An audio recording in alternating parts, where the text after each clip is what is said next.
Hello and welcome to another episode of Binding Roll, where we play Pathfinder 2nd Edition in the world of the Ninth Age. If you are unfamiliar with the Ninth Age, it is a rank and flank strategy war game that I play all the time and that this YouTube channel is dedicated to.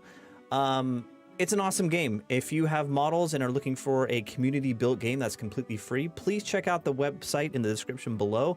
As I said, it's completely free. You can use any models you want, and it's a really fun game, and I play all the time. But today, we are playing Pathfinder 2nd Edition in the world of the Ninth Age, my own personal homebrew. So yeah, we're excited to get back to it. It's been a couple of weeks, but as always, we're going to jump into the intro video, and we're happy to have you here.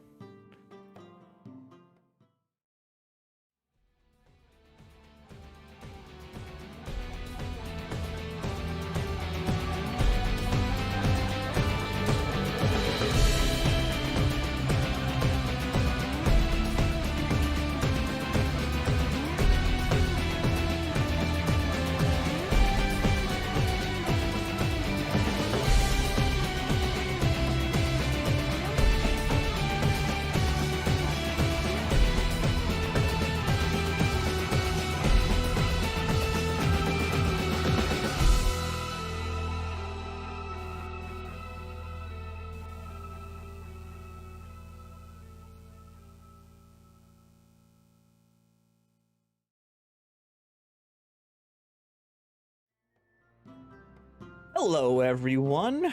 Welcome back. It's been a few weeks. You know, life is busy. I want to do a quick shout out. Belgux is in literally the other room for me right now, visiting me in New York. Big shout out to Belgux.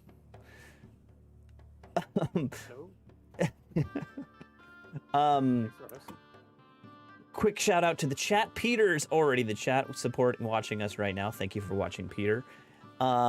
And hell, let's start this out how we always do. Well, but we actually have to, we get to discuss levels up. Everyone in this group is now level 2. Whoop, whoop, whoop. And so I'm gonna ask everyone what they did to level up and what are they drinking. Let's start with Belgux. I think your volume's low, so go ahead and start talking. I might adjust the volume in the background here. Let me know if you adjust the... I am drinking Yingling. Not something that's easily sourced on the West Coast. So, yeah. Well, I remember last time I had some...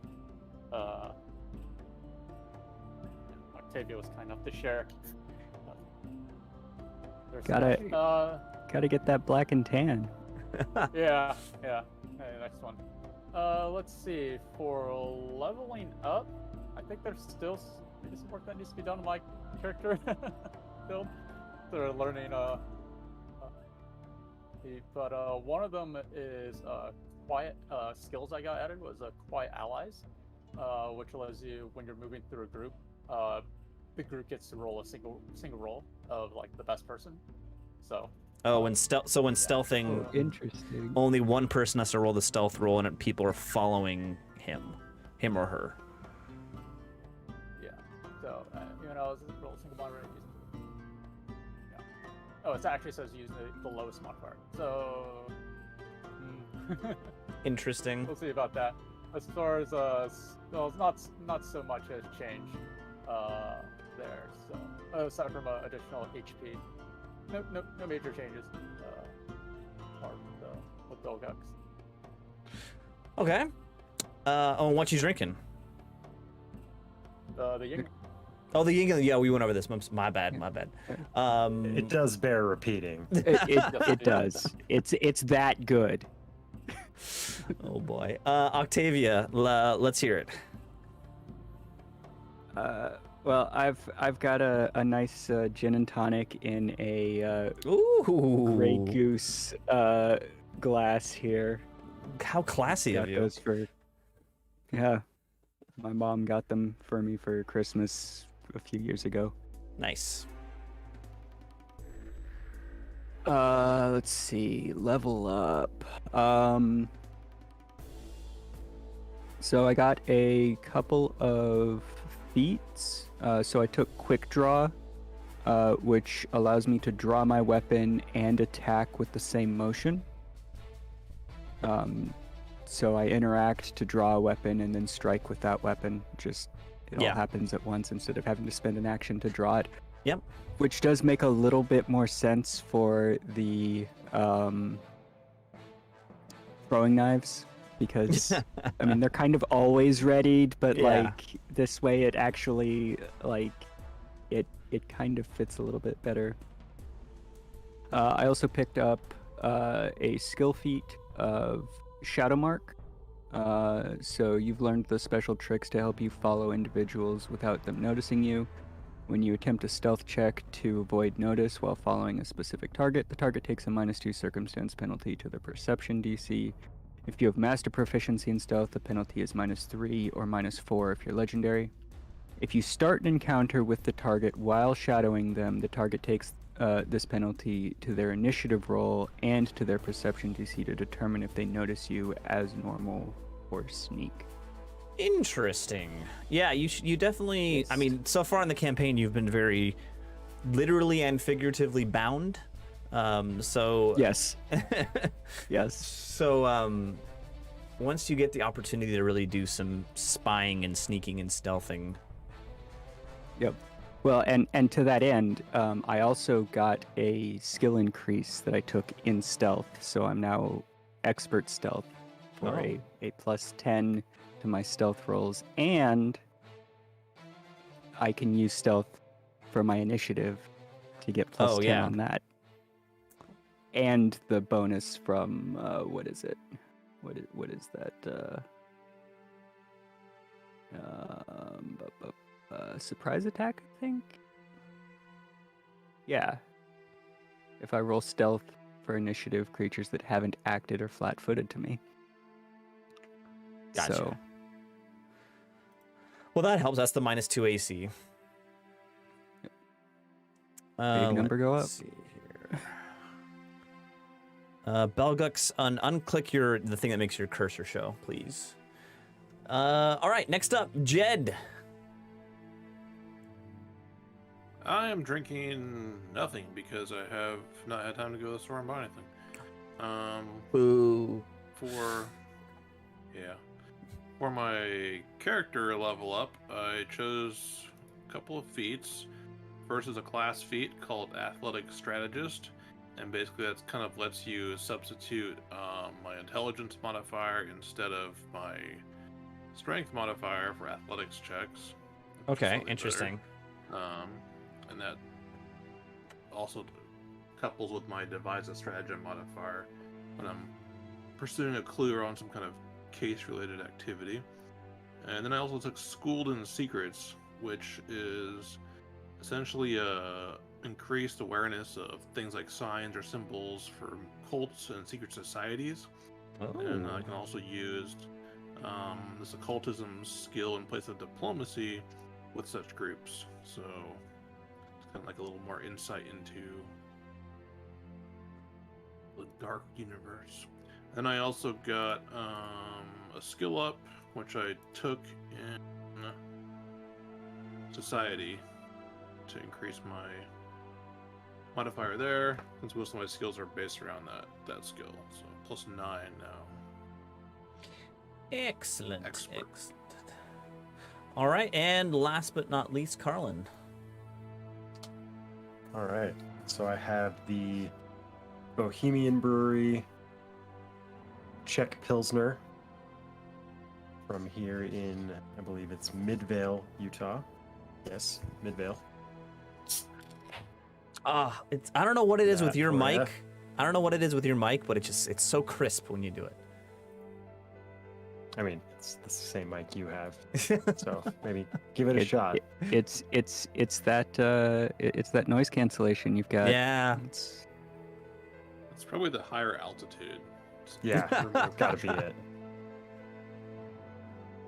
And then for level up stuff, I got the skill feat Continual Recovery, which basically means that when I do treat wounds on somebody, instead of being immune to another treat wounds for an hour. They're only immune for Oh. 10 minutes.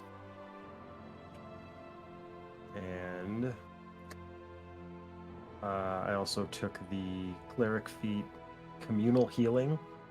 So when I cast the heal spell to heal a single creature other than myself, I regain hit points equal to the spell level of heal spell. So 1 HP.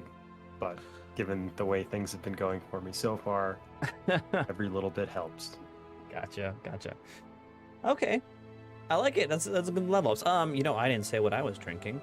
I got some Double Dog IPA, Double Dog Double IPA.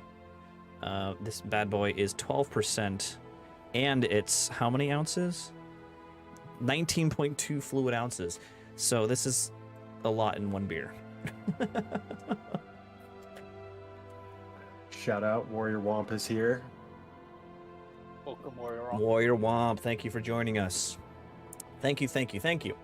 Okay, so it's been as I said, it's been a few weeks, so we're gonna do a quick little recap. As we all know, Carlin and Jed have been sent by the Empire of Sonstal to investigate the disappearance of a warrior priest or a prelate named Carver in the capital of the Blasted Lands, or the Infernal Dwarves, Zalaman Takesh. You guys boarded the Steel Road, which is the giant mechanical steampunk train that travels throughout the Blasted Plains, and you have just arrived at your first destination, which is Nedzid.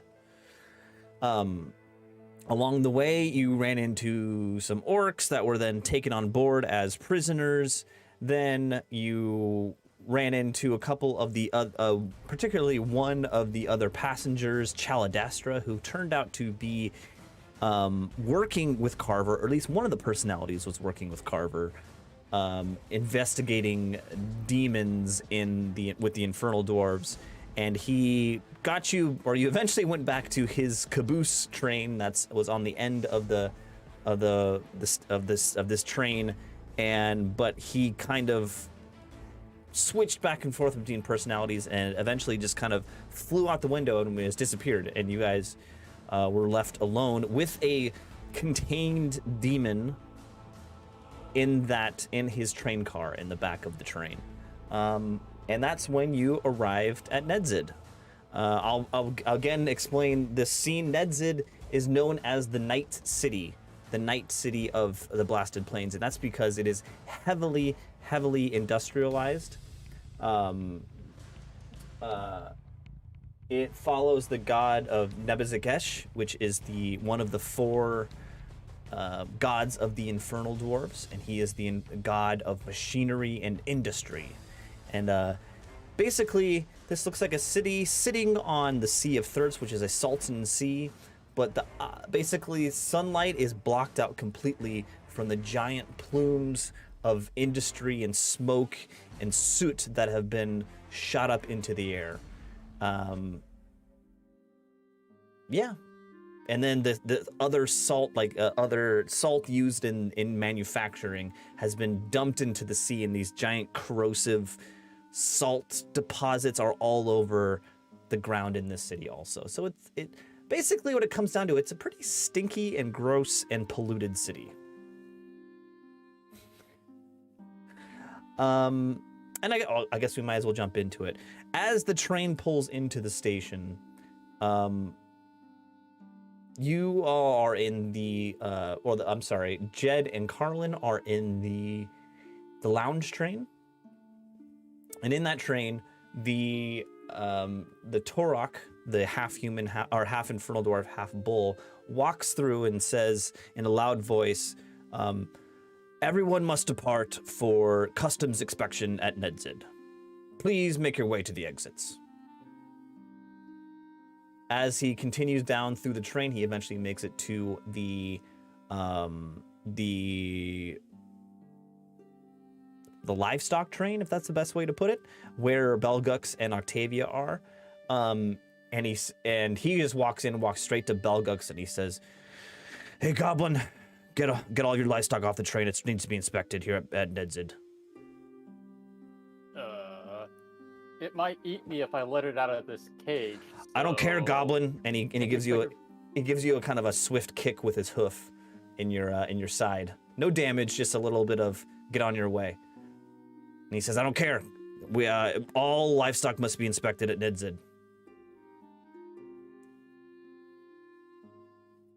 Okay. Are there any sort of harnesses restraints for our gigantic bear that is in the cage? Is there anything that is used for transporting You the know, bear? probably. Or You do I know, just grab him by the ear and drag him? no, there's really nothing. There's I guess in this train car there's some loose rope. But really no harness or anything. You were hired for this job pretty quickly and without a whole lot of information. You were a little bit desperate to take it on, so not many preparations were taken. And I didn't load the animals; they were just there. Yeah. Understand. So, okay, gigantic. Here, remind me, how large is the bear? This is think about like a grizzly bear, like a full-on grizzly bear from the movie Grizzly Man, grizzly bear, times 1.25, an extra quarter in height. This is a big bear, and you're a goblin too. You're tiny. So we're talking like 15 of you. Yeah. basically.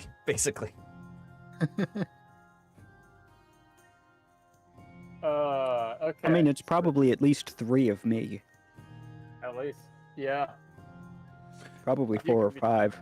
While you think Transporting, about that, I'm gonna go ahead and bring up the map here, and we get to see the new city map, which is always exciting.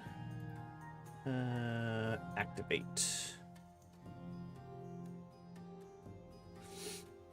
My computer is slow.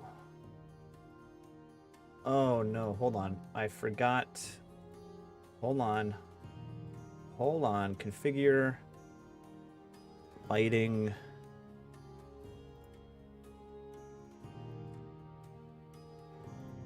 There we go. Perfect. This is the town, the city-state is more like it, of Nedzid. This, the solid black line are the rail lines. You guys entered from the right here, which was basically the south, and entered, and then these, where it separates out into multiple lines in the center part of the city, this is where you are now. This is where a single line comes in, it gets splits off multiple times so you can park multiple trains in this area. And there's, basically as you peer out the windows, there's large pens and walkways, and it all leads out into this central courtyard. And there's multiple pens for multiple different livestock and prisoners and slaves. They're all being loaded off this train. Now, as I said before, this train is pretty sparsely populated. So there's only about the 5 orcs that you guys encountered earlier are being let off the train in shackles. And then all of the passengers that you were on the train with also are disembarking. This great courtyard, basically this whole castle thing on the right here is a giant ziggurat. Giant. So giant that it reaches up into the cloud, the smoke, the pollution, and you assume the top of you can't see the top of the ziggurat. It goes above the smoke that comes from the city. All of the green buildings here are all called, this whole district is called the warehouses. This is where resources are stored. It's shanty. It's not very nice. A little rundown. Some people live here, but it's mainly the storage of resources. And then lastly, on the bottom left here, on the water, it looks like there's like docks here, but those aren't docks. Those are actually just pipes coming out of these factories with just pollution dumping into the Sea of Thirst. And these, the 4 black dots on this map are giant smokestacks reaching up hundreds of feet in the air, pumping out smog and smoke out of the top of them. Jed I and have an Carlin. environmental question. Yes. The smoke and smog, does it constitute some form of cloud? Ooh, that's a good question. I'd say yes. But it is not low to the earth. It is low to the. It's definitely at least 100 feet above your head. You know, it's a cloud, but it's up there like a cloud too. You know what I mean? Yeah, Yeah. that's fine. I have reasons for wanting to know this information. So Jed and Carlin, you were in the train car. Literally all of the people that were on the train with you. Let me just go. Except for Chaladastra, who is missing. The Count of Bellatore, Glugs, Marzook with her 3 children, Tezook, Yurzook, and Gadzook are all exiting the train. Also, the conductor Nazanin and Brongus, his ogre assistant in the engine car, are disembarking. And then also, lastly, Emerald Legasu, the Lamasu chef, is also squeezing his way out of the kitchen door right now and is making his way toward the exit.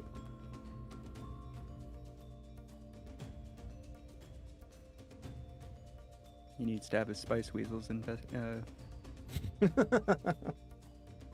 I lost the word I was trying to say there. We can move on.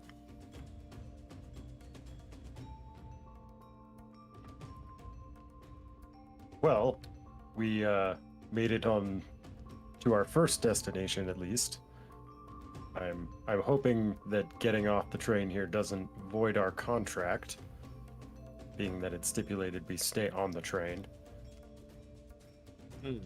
Yes, illegal gray area. Well, we could linger near the train. Does that count? I don't know that the contract mentioned anything specifically about loitering, but I mean, we don't really have anything else to do.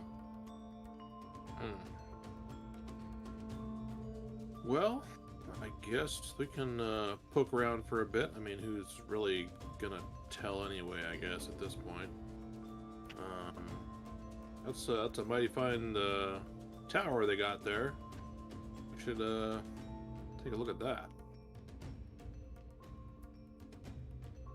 So you make your way outside of the train. I just want to lay out this scene for you.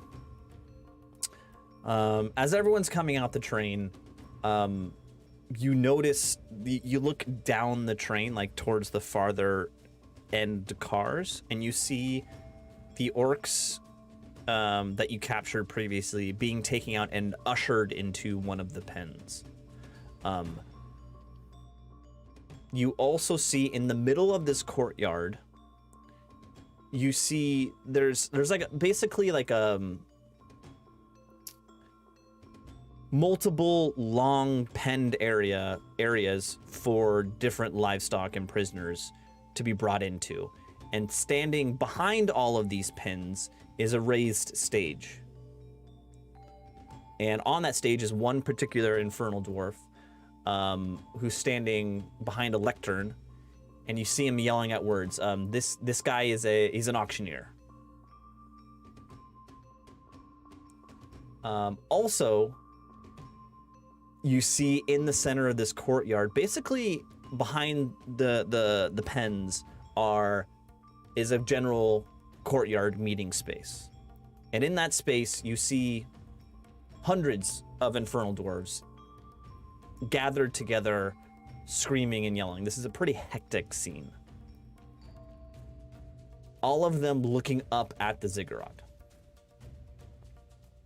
And on the ziggurat, you do see one other thing. Let me bring up this. Let's see here. Oh. There we go.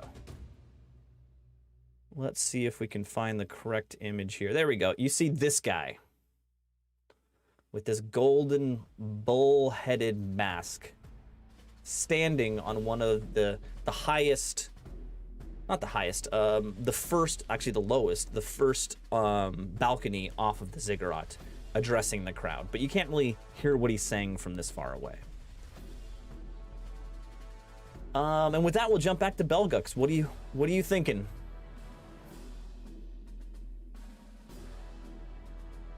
My initial feelings is just to wait it out, to wait to like you want the animal, all right, you can try to take it out, but Can I interject here slightly?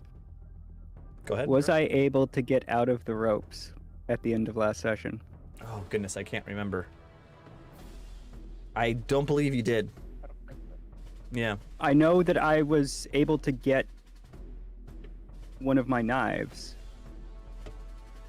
And you were attempting. It's a matter of yeah. And you were was attempting I to able escape. to cut Yeah. through them? I'm gonna say no. I don't remember that, but I don't remember you succeeding. Well, you said that we were going to find out if I succeeded Oh. at the beginning of the next. Shit, you're right. Damn you for calling me on my stuff. Yeah, want to flip a coin? Give me.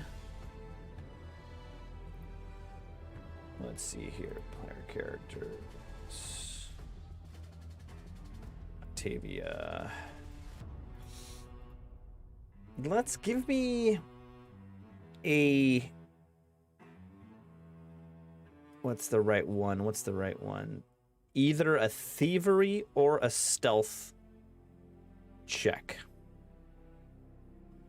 Oh, and you're an expert in stealth now? Yep, that I am. Hold on, let me get my camera controls up. I forgot to turn those on. Need the dice cam. Okay. Yep. Should be that one.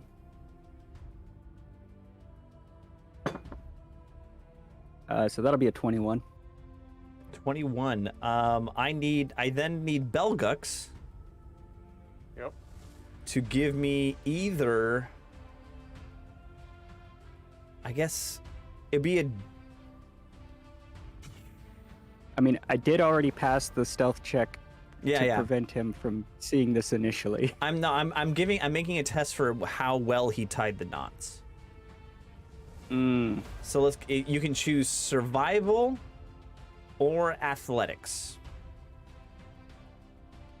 Survival. Find it.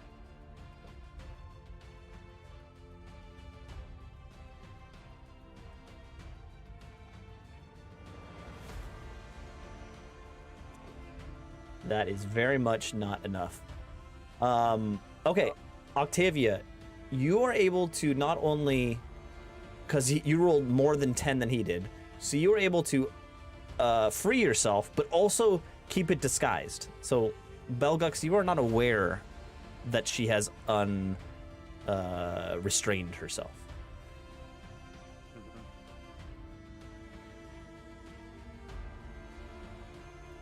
All right. I imagine Belgux is kind of looking at the grizzly and trying to contemplate how to get him Yeah, out. like, what do I fear more? Like, the beaster guy, who's, the humble functionary bureaucrat, or the grizzly bear that just might eat me? Like,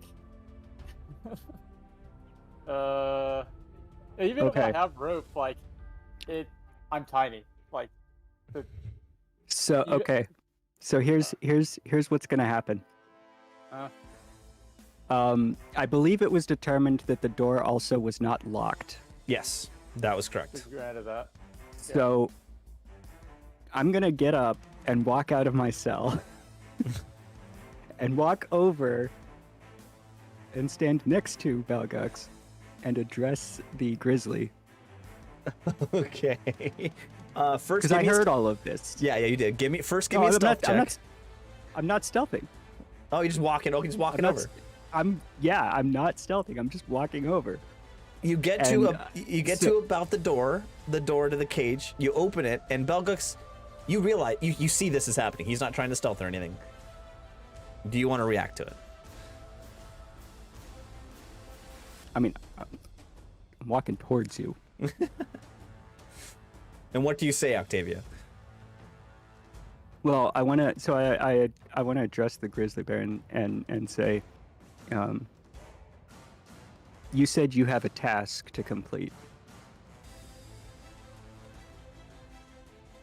Okay. You know what? I actually need my own dice at this point.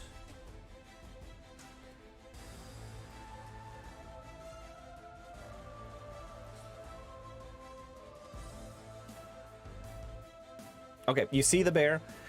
You see the bear look at you, Octavia, then look at Belgux. And you, like, normally a wild animal is kind of, glazed over eyes. Like, it doesn't have a whole lot of, there's not a whole lot of body language happening between humans and wild animals. Belgux, you, like, see this, like, conscious thought in this bear. And what did you say, Octavia, to him? I said, you said you have a task to complete, correct? And then he takes a minute, looks at both of you, and then looks at Octavia, and he says, yes, I do.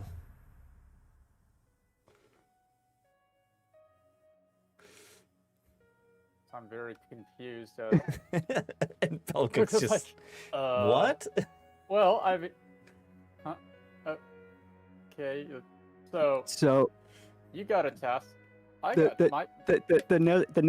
Let me finish. Let me finish. Yeah. And then, still addressing the grizzly bear. To facilitate the completion of that task,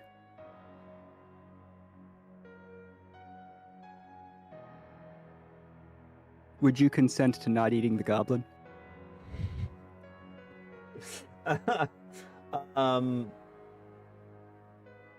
Let's see here.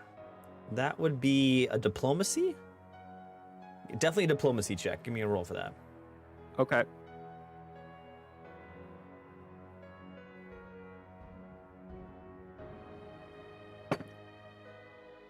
16. All right.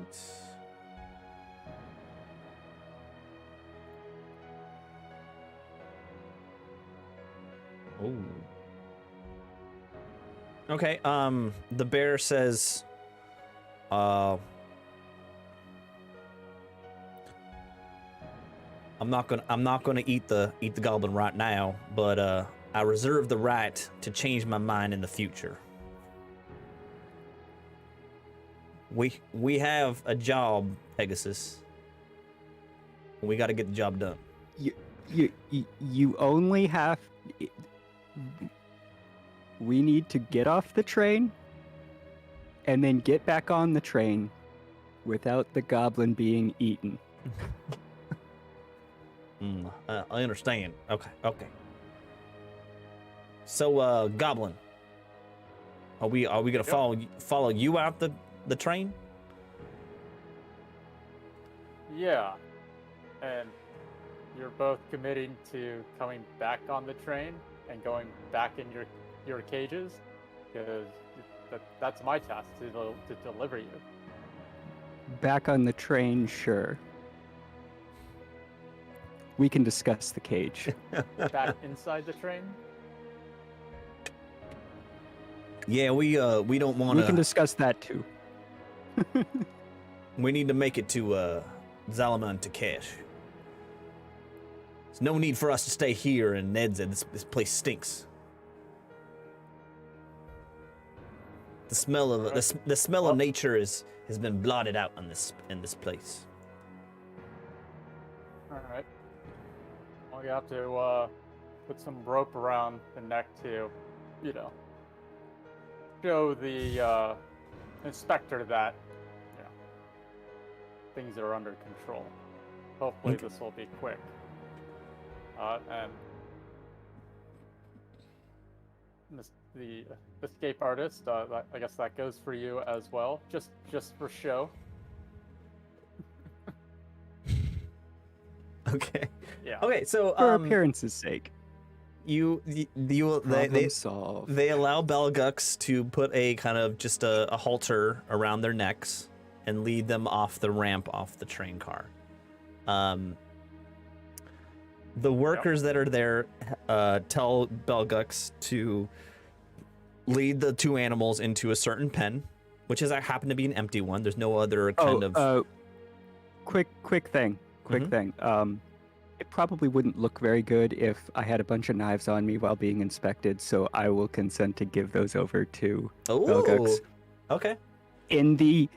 With the understanding that they will be returned at the end of this. I will give them back to you on the train. Shows a remarkable amount of trust. I'm impressed. Wow, you guys have grown so much. Your relationship has grown so much. Trust. It's all about trust, guys. Well, the fact that I didn't get stabbed in the back, which was totally an option. It was. Yeah, I'm right. It's gotta give them that. But they Willing to extended see the how olive this branch, pans so to out. speak.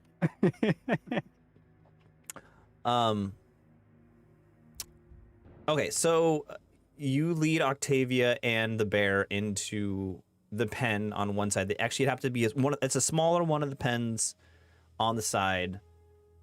So there's two pens you guys need to know about. There's one pen with the Octavia and the bear in it, and there's one pen with the 5 orcs in it.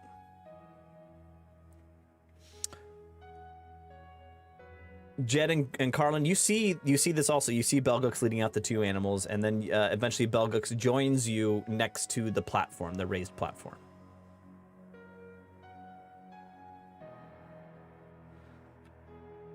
Hello, Goblin. Hello.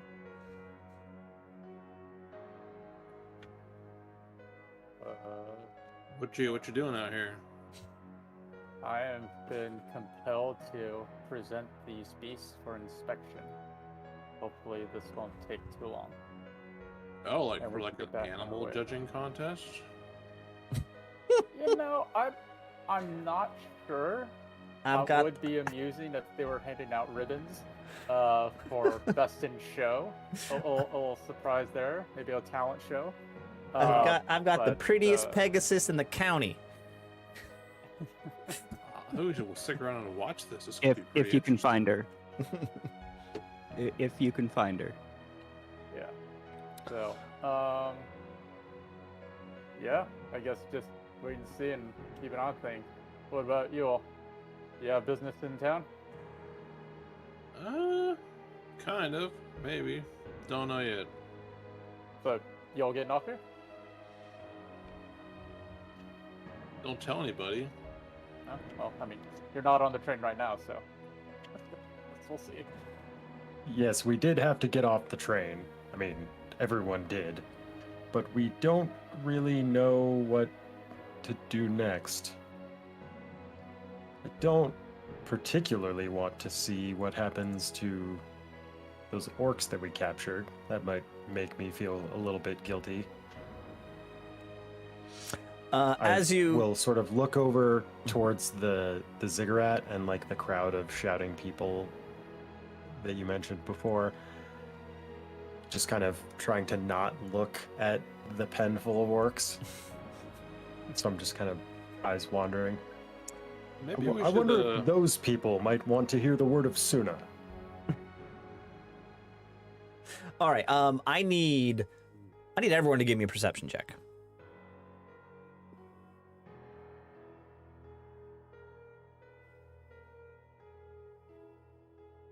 Oh, Is that good enough? that is good enough. Okay. I hope so. Oh, there it is. 7.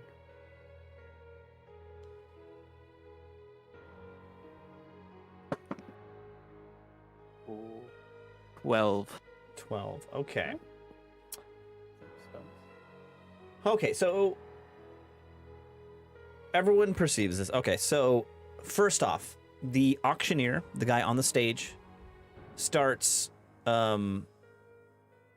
He first points at the group of orcs. When he does this, two Torok that are from the city, not from the train, walk into the pen and start, I don't know, looking at them, like raising their arms, poking them, prodding them, and inspecting them in the general sense. But you hear the auctioneer kind of yell out, new orcs for inspection. And you see a handful, one or two people, more than that, three infernal dwarves walk from that crowd in front of the ziggurat over to the stage and start, and kind of casually walk up to the side of the pen, put their arm over the edge of the pen, kind of lean and kind of casually look over the orcs in the pen. Belgux, you notice this individual, the person standing on the balcony of the ziggurat, who's yelling to the crowd, and you hear him, and he says, "Okay, here we go, guys." He says, "Everybody, we are having problems with the orcs in the north of the train. Everybody, we need to come together. I am offering a contract to anyone who wants to fight the orcs. I need volunteers." And you hear, like, from the crowd, like, just kind of like, boo, hiss, pss, you suck. Guys, come on, my fellow citizens. We must come together and work to get rid of the war-born throng to the north. And the other thing you notice, only Belgux notices this. There are multiple other people on the other infernal dwarves on the balcony with this is the overlord of the city. Well, no, come on, go. There we go. You see these guys. There are 4 other individuals on the balcony. You notice them as infernal dwarves, but they're wearing these gold masks that are lifeless and that are standing perfectly still.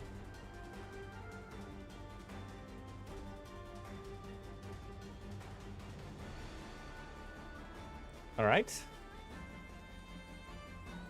And then, lastly, the last thing that happens is someone walks up to Jed, one of the 3 people that came over from the crowd, and he says, "So, what do you think of this stock?"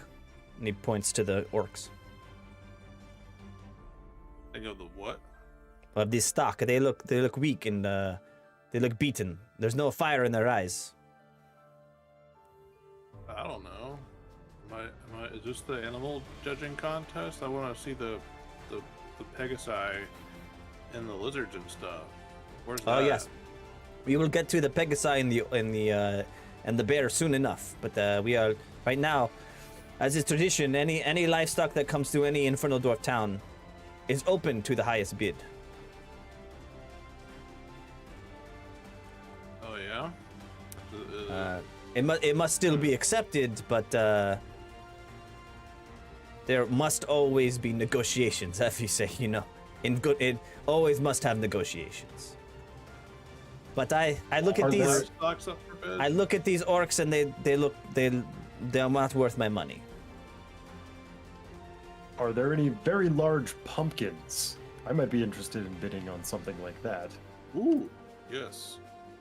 Gourds are Pumpkin. pretty cool. Pumpkins? No, there are no pumpkins. What? Oh well, I'm out then. What about like a comically large carrot? It's Okay, back in. never mind. I'm have a good day, and he walks away from you. This is not a fun fair at all. I don't think people around here do things the same as we do back in the Empire. Something tells me it's a slightly different culture and set of customs. Maybe we should search for some fellow humans and see if we can get a little more insight into this place. Give me a perception check, Jed.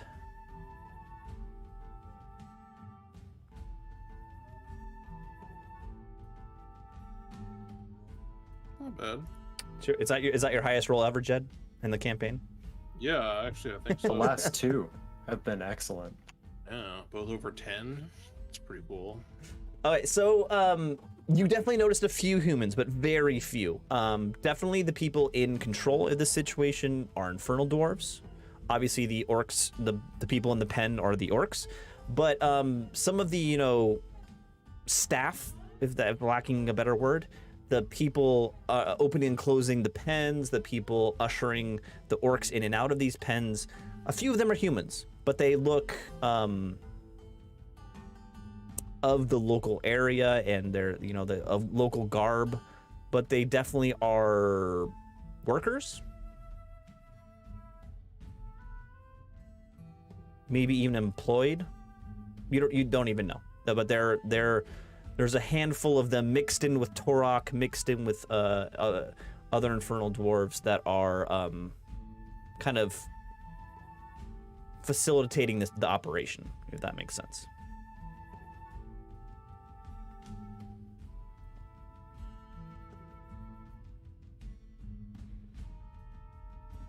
Do they have bars in this city? I don't mean like bars of lead or iron, but like drinking establishments. Give me a recall knowledge society check.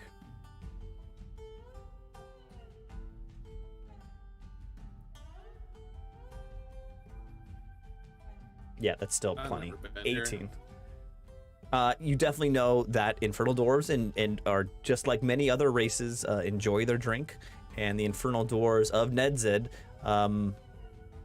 the town's not known for drinking, but there are there are bars here. No alcohol is produced in Nedzed, but a lot of alcohol is traded here. Imported and exported. Garland, let's find the nearest tavern. I think that's the best source of leads. Plus, it's also where the beer is. Well said, my friend. Well said. I am in. Maybe they'll have pumpkins. Or pumpkin ale. I don't know if I like the sound of that. Mm. So Yeah, it's kind of rare. Might catch on someday. You looking around this main courtyard, you definitely see this building across from the. Oh, I don't have the map up right now. Hold on, guys. There's the map. This building across from the ziggurat, this one here, that is definitely like a market hall. Many different vendors, many different people going in and out, bulk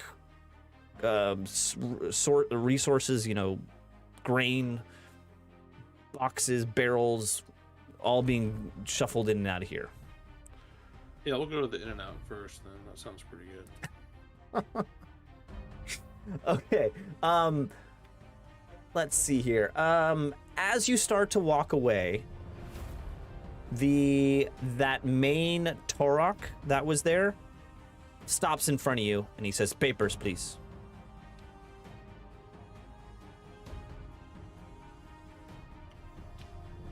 Jed, do we have papers? Sure. I remember seeing my bag and find anything that has some kind of words on it. You have multiple. DM question. Yeah. Do we have papers? Yeah, it's your contract. Oh, that'll just get us in trouble. Too late now. I guess so, yeah. I actually give him the draft of a short story I'm composing while I was on the train. Please tell me about this short story. It's about two dwarves, and they're both orphaned, but they found a love for cooking together. They started a small restaurant high in the treetop,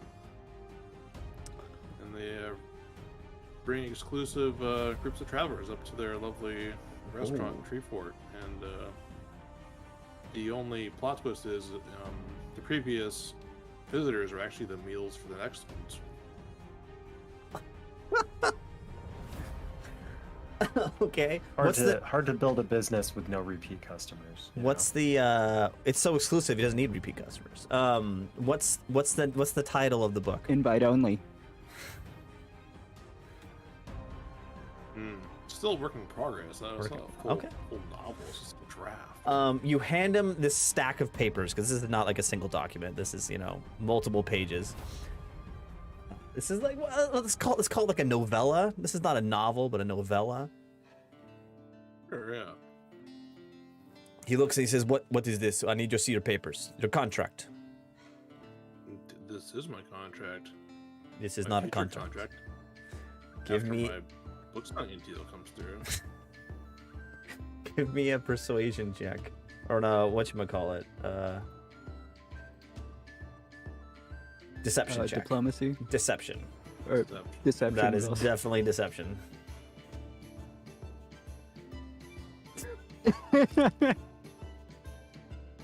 Nice. I'm convinced. Is it really deception though if he believes it? No. Yeah, deceiving who? Yeah, you're deceiving yourself. If the book is any good. He immediately throws the whole stack of papers, which are loose papers. There's no like binding on it. Throws it in your face. He says, "Show me your papers, or we will be I'll be forced to detain you." You'll have to excuse my companion here. When it comes to his writing work, he becomes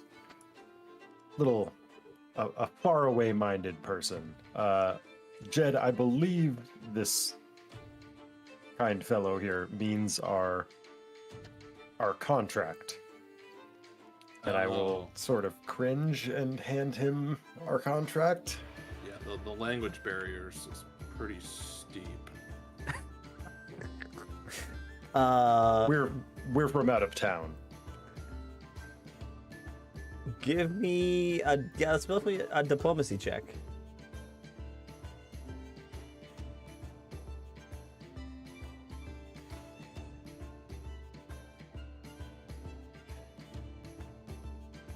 Oh no. Oh no.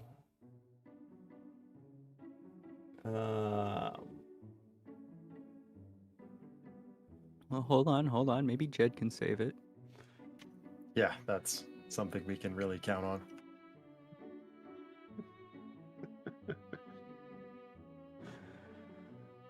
I mean, the we're from out of town, right? Like, I think that deserves a diplomacy check. Well, when you say papers, it's commonly referred to as a form of literature. Like, I'm reading the paper. Do you guys not have news in this fine city of yours? Do you just purely word of mouth? Is like an oral history strong here? I don't know. We come from an advanced civilization of thinkers and artisans. It's customary to present our works, our passions to one another for criticism and debate, and you just throw it in my face like an animal. I don't understand you. Are you sure we're talking the same language here?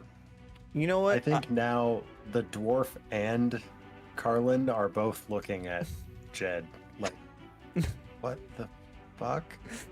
You can do a deception, a diplomacy, or an intimidation because all three of those could possibly be in what you just said. So you can choose between those three. Yeah, that was pretty. I don't know if any of them are any different. Let's do diplomacy. There we go. No fucking way. Oh shit! Nice. Okay. So here's what happened. Because Carlin, you did say you presented their actual contracts. So he took the contracts out of Carlin's hand right as Jed is saying this. And you can see the Torok briefly look at the contracts, then look at Jed like, "What? You're from somewhere else? Like, you're from other country? You must be important." And you can see him. His attention is divided from the contract to looking at you in the face to the contract, and he says, "Oh, okay. Everything looks to be in order." And he hands the contract back to you, back to Carlin. So please, excuse my ignorance. Why, thank you, my good man horse. Much appreciated. Man, it's a dwarf bull, not man horse. Dwarf bull. Right. Again, out of town. My apologies. This place is so strange and different to me. You keep talking, Jed. I think he likes you better. You know, I would love to try. I've heard many stories of your famous beers and ales. Surely we could find a good establishment to sample some nearby, right? Yes, in the Great Market Hall. There are Perfect. there is the main drinking stand. It is named Barnaby's. Barnaby, yes, a strong dwarven name. All right.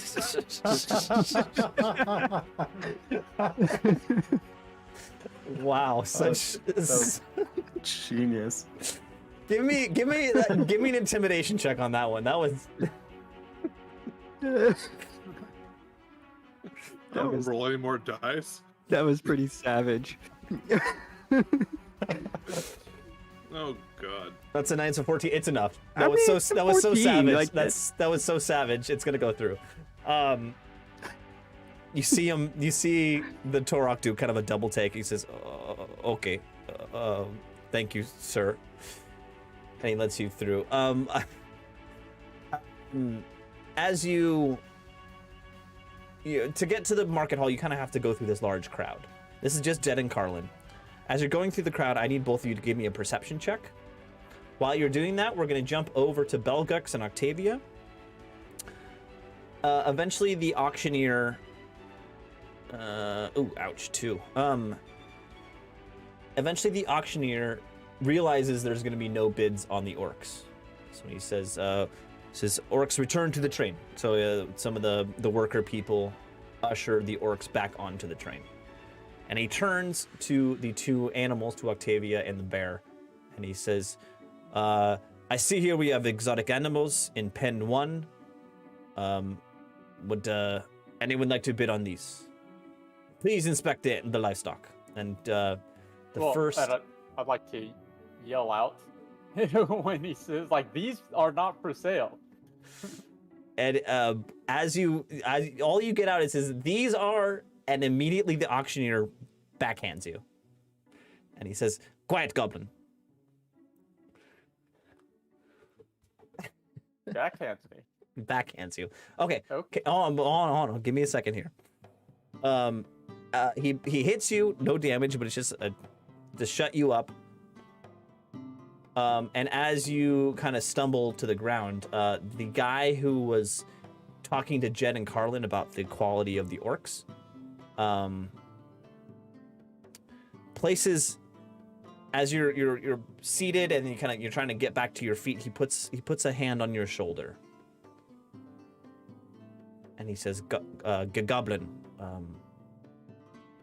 how much for the bear?" It is not in my power to sell these. I have a contract to safeguard and transport them to the capital. 200 gold. 200 gold for the bear.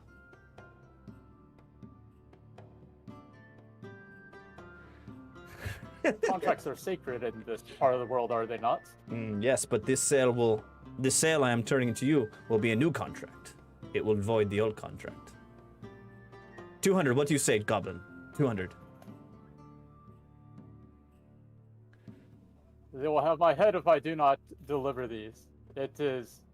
I would have to give up my life in order to give these to you.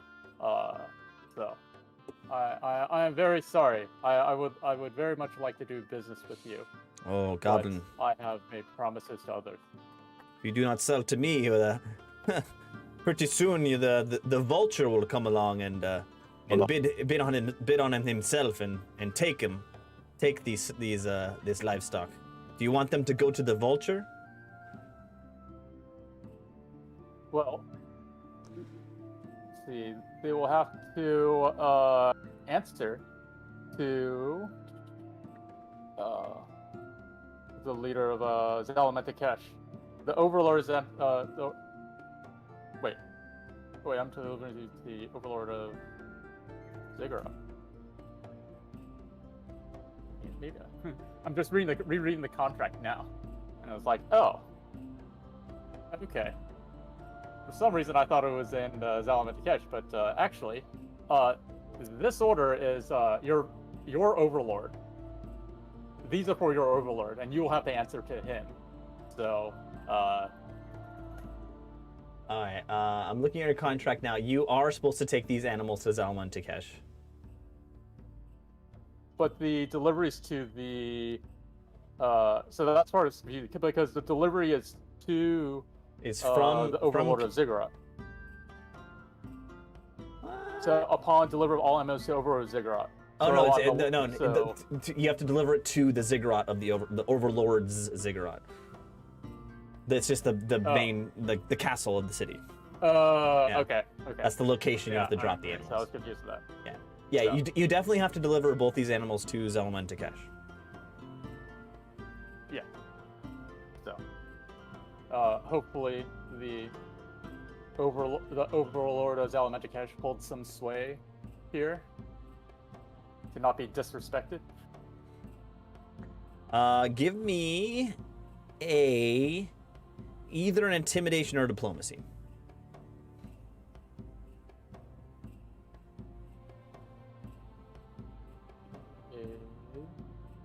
Intimidation. We don't do diplomacy. Oh, 9. So close to be on the 14. He simply Sounds about right from a goblin. Yeah.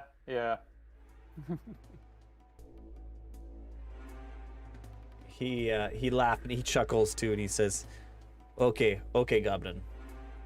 Last offer. 400 gold. If you do not accept, I promise you the next bidder will be the vulture.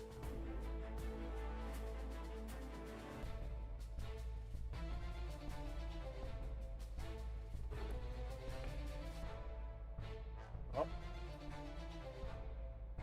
do what you need to do. Okay. He chuckles, he nods his head at you, and he steps back.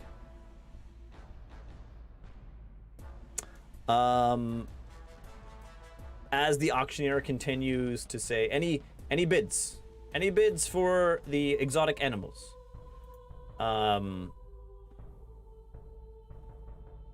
They're...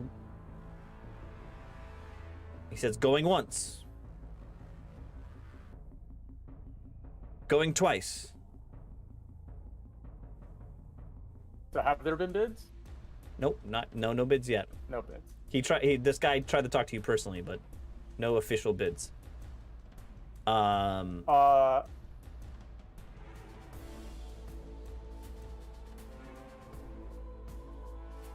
You want to say anything before I land this last thing? I was gonna produce flame and throw it into the air, and then call it to get people to potentially call it again. These are not for sale. You have no right to sell them. Okay, you do that. Everyone looks over at you and lets out a little bit of ooh, oh, and the auctioneer says, "Last shot, last opportunity." And from behind you, you hear Marzook, the mother of the three children, Infernal Dwarf's children. She says, "Goblin, are you sure there is no dollar amount I can offer you?" This is a contracts are binding, you but have- the almighty coin is trumps that.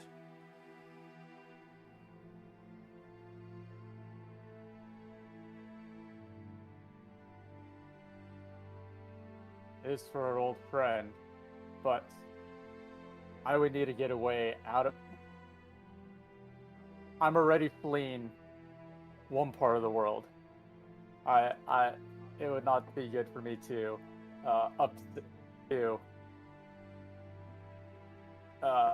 be hunted in this new home or part of the world. The Overlord is powerful and influential and would hunt me down for not delivering.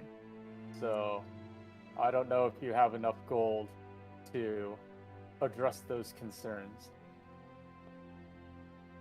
Marzook says, "Yes, I understand. I just thought I'd ask, Belgux." And with that, the auctioneer says, "Going once, going twice, no sale. Return the animals to the train." And you see the workers kind of look at the giant bear and are like, maybe?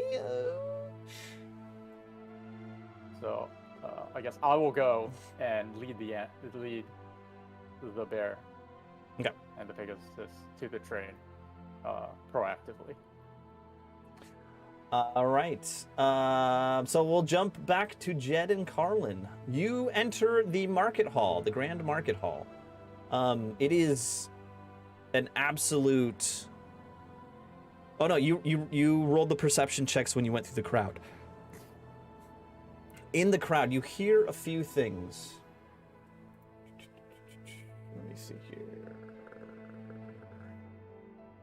You hear, first of all, you continue to hear the Overlord calling for assistance in dealing with the Warborn rising, the Warborn uprising that has happened to the north. You hear from one person as you're going through the crowd that since this large group of Warborn have come across the Steel Road in the north of the city, all Steel Road travel has been ceased. There's no traveling north at this moment. And then you hear one person say, it's probably not the orcs. It is probably not the orcs. It is the Blazing Dawn, probably. They're always causing problems in this city. The forsaken Blazing Dawn. And that's all you hear. And you enter the market hall. It's absolute chaos. But on the side, there's actually a bar and a few stools. This is like not really a bar. This is like a quality check station, like a tasting station for products that are going through the market hall. So it's not really like an inn or a tavern like you think about it. It's just kind of one countertop that's standing in front of barrels of liquid behind it, like humongous, like huge wine casks kind of situation. And there's one infernal dwarf. No, it's not an infernal dwarf. This would be. This is pretty interesting. Standing behind the bar is a giant beast herd. Actually, a longhorn. An old, withered, like it's, you know how when a dog or something ages, its snout and its paws turn white, the fur? It has like dreadlocks and like long hair coming from around its horns and off of its face that it's all turning white, but the rest of his fur is like dark brown. He's got tattered clothing on. He has one eye that's been cut and it's kind of like, milky white. And as you walk up to the bar, he kind of like a person of civilized society, when you walk up to the bar, would be like, turn to face you and hello and greet you. He merely raises his head and blankly looks at you. And there are 2 other infernal doors at the bar, sipping something, having a discussion with themselves.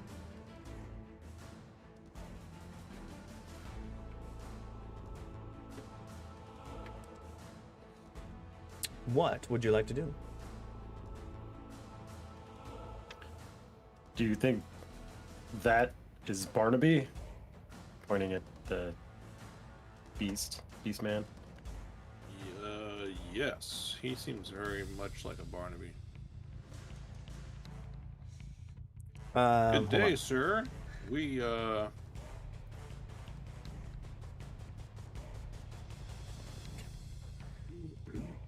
What do you say? Good day, sir. We are searching for Barnaby's, known for its extremely high-quality liquors. This Barnaby. Perfect. We're here for ale. Locally brewed, holistically cared for ale. Do you have any gluten-free, holistic, locally sourced ale here? Low carb. Low carb. Non-GMO. He merely says, 1 gold. Done. A toss of gold onto the counter. Clink, clink, clink, clink, clink. You see the beast turn around, and there's one of the big barrels that's behind him that's, tapped. And he walks back, and you see as he walks, he's actually walking with a limp. And you see down, actually, because have the hind legs of a goat are I don't know what the right word is, but how they bend backwards as well as forwards. They have that extra joint in there, which is basically like a heel in a human, but it's raised up. It's the reverse knee. Yeah. But on his left leg, he has no hoof. It's actually a prosthetic leg coming from his actual knee joint. So he walks with a very significant limp. And he sticks a dirty, like a not fancy mug underneath this tap, pulls it, glug, glug, glug, glug, glug, and then hobbles back to you and puts it in front of you, Jed. That was good Foley work. I hand it to Carlin. Let me know how it is. Well, Suna protect me, and I'll give it a sip. Give me a fortitude saving throw. Oh boy. Fortitude. I am an expert in fortitude, thank you. Perfect. I'm expertly fortituded. Fortitudinous. 17. 17. Okay, that is plenty. Ruined that streak. You imbibe this it's basically an ale. You get that much. But it's much lighter, it's much smoother. In fact, you have had a decent amount of alcohol from the Empire and from all the ale that's available within the Empire of Sonstal. This is exquisite. This is Oh boy. fantastic. You have not had ale this good probably in your life.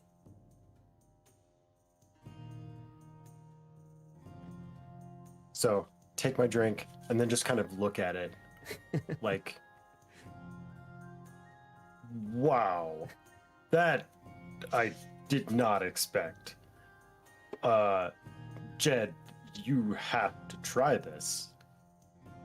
It is as if it was brewed by Suna herself. Love it. Wow. Love it. That is very high praise. Barnaby, 2 more ales, please. I put 2 more coins on the counter. Yes, you have to buy more because don't have any money and I'm keeping this one. He swiftly grabs much more speed than you would expect. He grabs the gold, pockets it somehow. You don't really see where it goes, and goes back and fills up 2 more mugs and brings them back to you without any word and almost no facial expression. Like you can't read any expression on his snouted face. Well, I kind of nudge Jed. Well, with beer this good, customer service really isn't that important. No. You notice quality something. You notice something else this time as he walks away from the bar. How he has that prosthetic leg, which is, let's say it's not wood. It's like, it's a steel, like a like a rusted, jagged piece of steel. That's like a peg leg. So it makes a clink as he's walking. But also tied around his right hoof, his only hoof, it's shackled, and it's shackled to the bar.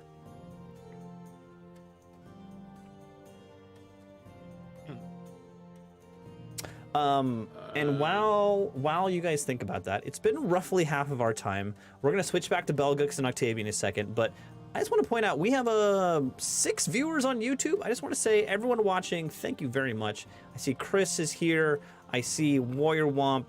I forgot to mention this at the top of the show, but if you want to support these players, hit either the subscribe button on YouTube or the follow button on Twitch. Either way, you'll be giving them a heroic point, a pooled heroic point, which will help them out in certain situations. But anyway, I just want to thank everyone for watching, and we'll get back to it. Belgux and Octavia. Belgux, you lead Octavia and the bear back onto the train, back into the livestock car. I'll be right back. Okay. Okay. Mr. Bear, if you'd be so kind to return to your accommodations, I will go find you something tasty to eat. Any response from the bear? The bear doesn't verbally respond. He kind of looks at you and grumbles, but he heads back into his cage. But he carefully watches to make sure you don't lock it behind you. Behind him. Do we have an agreement for me not to lock it? You didn't explicitly said it, but he hinted at it pretty heavily.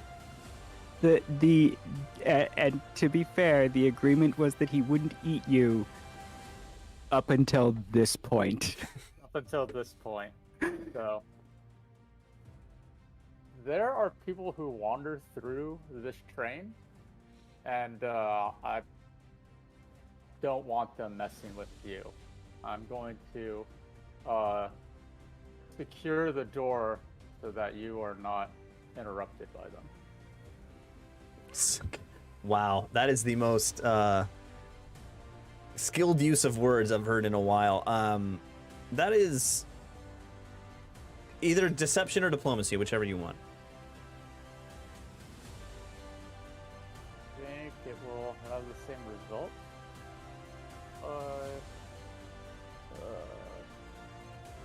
Yeah, same result. -1 mod.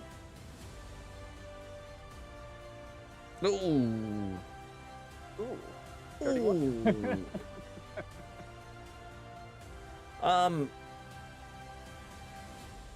He says, well, little buddy, I don't, just take it this way. Don't you even think about locking that door.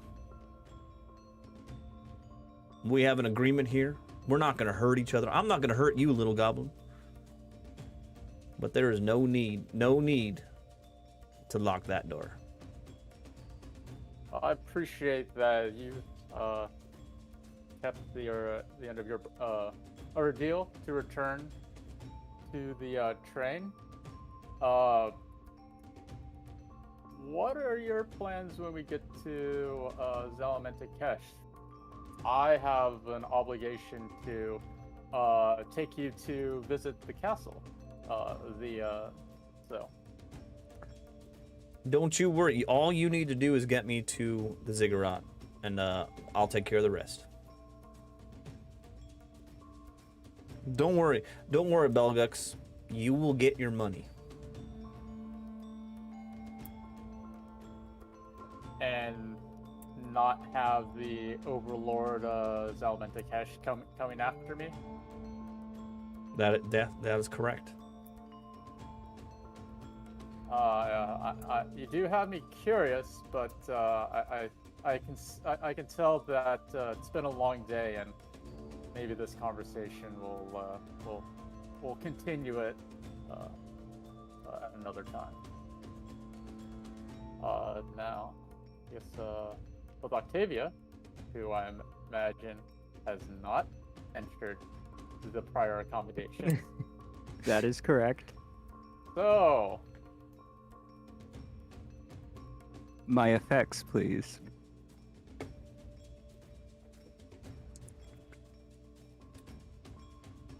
I hold a knife. It's like, Oh, you, you misunderstand. That was where is my did you inventory? say knives? Hold on Yes. to my knives. Yes, it was 6 knives, and I believe you also have a few other pieces of my inventory, like my sword. Yeah, so hold on, it's like... So I do appreciate that you didn't just stab me in the back, which you could have. And I got a job to do, and that's to take it to, You are taking me exactly where I need to go. There is no reason I need to be in this cage. you are gonna go to the Ziggurat Zalamentakesh. Did I stutter? The I am asking for Zalamon proper- Takesh. Zalamon Takesh. Zalamentakesh. I'm making sure that I'm not misunderstanding. You You are That- that- taking me exactly where I need to go. There is no Okay. need for me to be in the cage. I need you to, but that So could much be. tasks. So yeah, so for those war games, that could be anywhere along the road from point A to point B. Yes, I'm taking you potentially to where you need to go. I'm asking you to confirm that the point B. Your contract The- will be fulfilled. How's that? How do you even know what my contract is? Based on the conversation you just had with the bear. Fair enough. All right. I mean, I'm sort of like there are things out of my control, right? The Pegasus could have just flown away, but nothing I could have done to stop that because it did come back to the train, so that is a good sign. But the Pegasus was able to get out of the ropes, which I tied up with a critical success, and yet still managed to get out. Yep. So, some things in life are just out of one's control and must surrender to that. So, okay. Well, want to help me pick out a snack for the bear? I mean, I'd like to rearm first. Oh, That could take a little bit of time.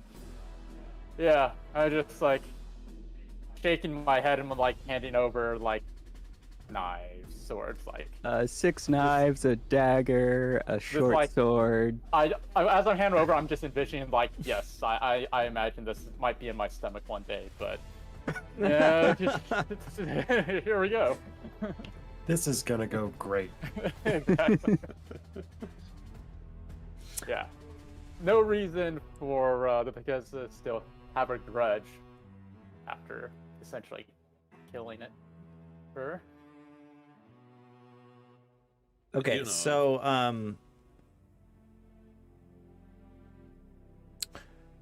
at this time, as you're having this conversation, the old Torok, the one that was on the train with you, comes into the train car and approaches you, Belgux. Doesn't really give two craps that Octavia is out of the cage. It doesn't matter. He walks up to Belgux and he says, "Have you seen the Dread Elf?"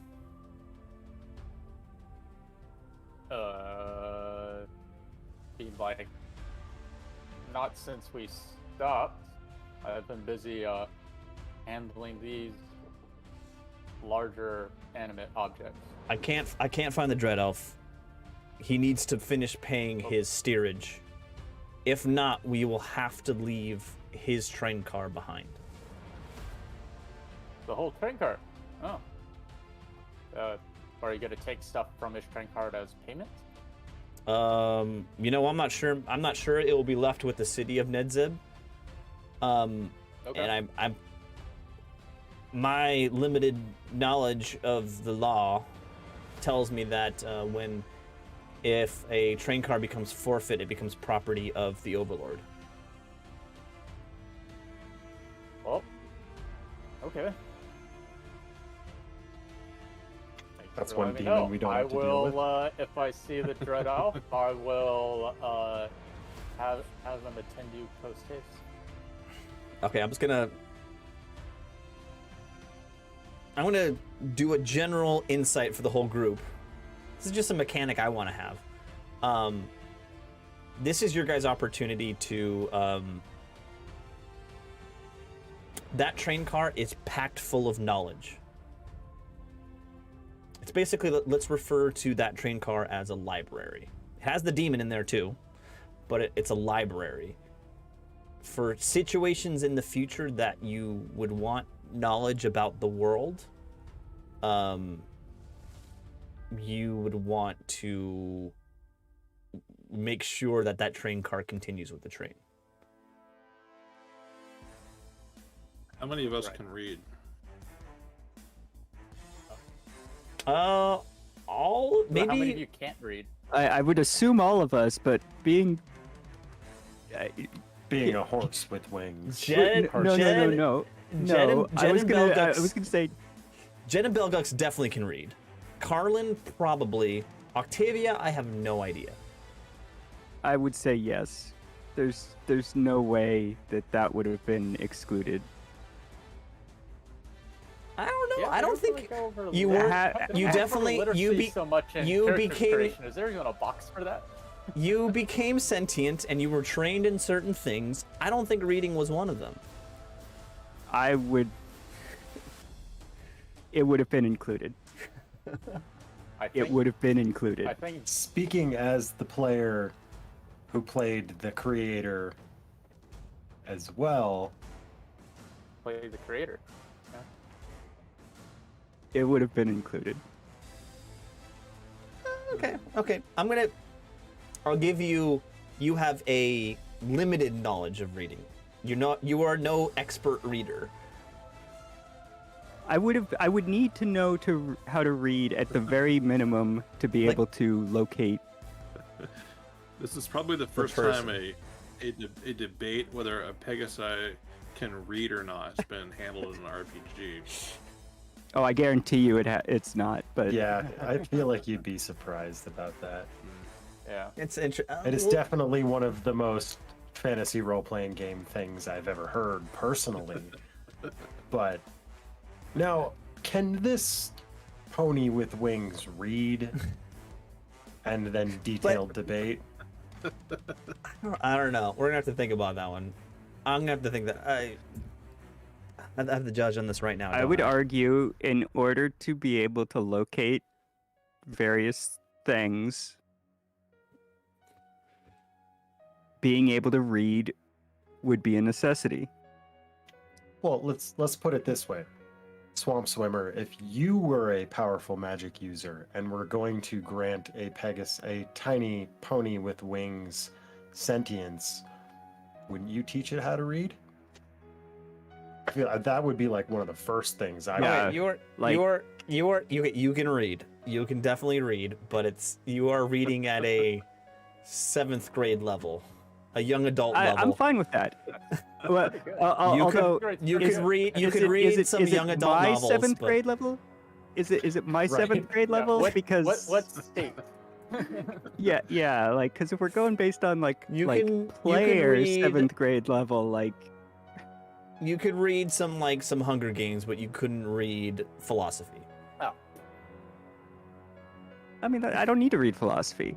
I don't. All right. There's good got to enough. be a Good dictionary in the train car. Thesaurus. We're fine. Yeah, But we need that train car to continue. Apparently. You don't need. Okay. I'm not saying this is like integral to the story because it's not. But I'm saying you guys notice It there's a would be lot of beneficial. knowledge in that car. I mean, like looting the books. Like You could that's almost, potentially in an option. theory, make it your like home base. You could turn it into your train car. So we get to the city, but I guess so. well then you know Okay. when we get to the city it becomes a mobile home. Yeah. I mean it's at least a double wide. It's a train car. Like that's But yeah, I mean, I got to feed the bear, but it is boring on a train. I would very much like to read some of those books, being a Yeah, scholar. and you would. everything. You would definitely So- love to get into that. Yeah.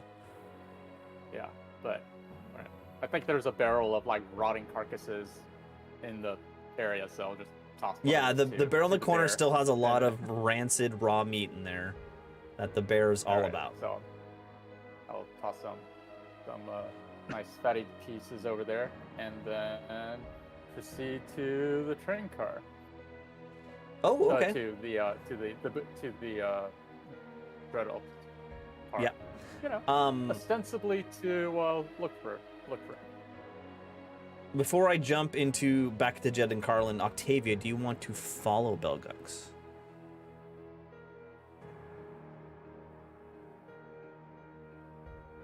Follow Belgians? have I Or- finished putting all of my stuff in order? You mean all your Re-equipping the stuff I possessions? handed Your, over. your yeah, equipment? re-equipping everything as Yeah. as it should be. Yes, you have. Yeah, I'll follow him. Okay, fair enough. You guys start heading down the train car. Actually, you know what? Let's stick with you for a minute.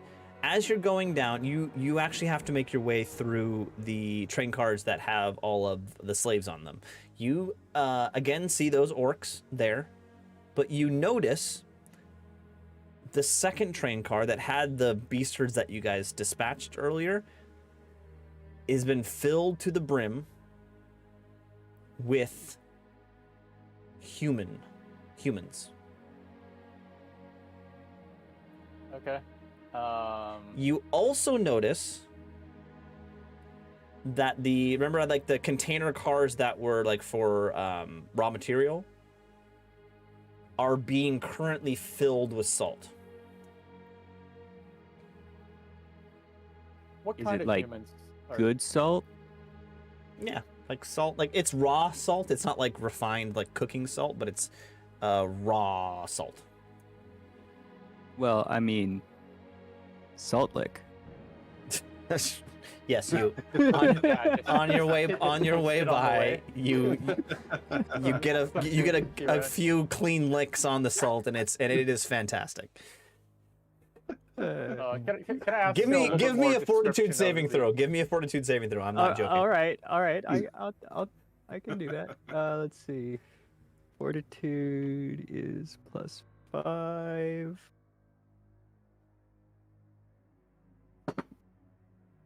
Uh, 13.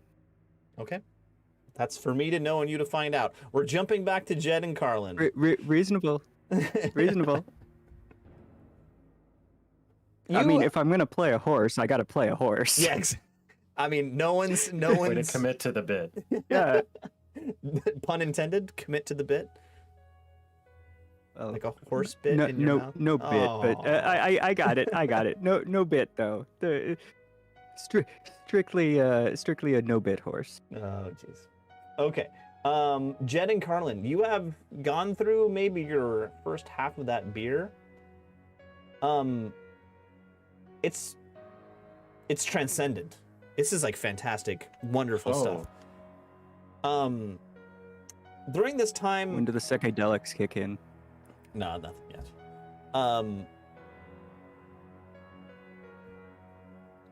The two infernal dwarves that were talking next to you as you're turning these beers, one of them, they finish their conversation, one of them walks away, and then the second one turns to Carlin, happens to be the person standing next to him, and he says, "Hey, are you enjoying that beer there, sir?" It is absolutely delightful. One of the finest I've ever tasted. This is a limited batch. I just came into town. It came all the way from Suandan. They call this cloud beer. I don't know how they make it, but man, is it good. Let me introduce myself. Sir, my name is... I don't know why I just thought it just popped in my head. My name is Viggo Mortensen. Okay. I am a... It's nice to meet you. You could call me the #1 trader in Nedzid. Whatever you want, whatever fine, high-quality product you want, I can get it for you. I see you're enjoying that cloud beer. Let me get you a case. Let me get you a cask on the house. I would be a fool to say no to that. And he says... As long as I don't have to sign anything. Got enough of that. Do you guys have timeshares here? As a matter of fact, I procure timeshares also. All you need to sit down is this 2-hour presentation. No commitments. No commitments. You just got to sit down and listen to this wonderful one-of-the-lifetime offer that I have for you. Wow. Jed, Lucky day, Carlin. what have you done? Just teasing out all the facts. And he turns and he says, and he looks at the beast herd and he says, "Cow dung, get me a keg." And he walks and he turns around and he grabs one of the kegs he grabs a keg, but the keg is literally the size of a mug. It's a wood keg, but it's the size of a mug. That seems like an inordinate amount of work for something so small. And he grabs it and he brings it over to Carlin and he sets it down in front of you. And you see like emblazoned, burned into the wood. It says, Viggo Mortensen's fine produce.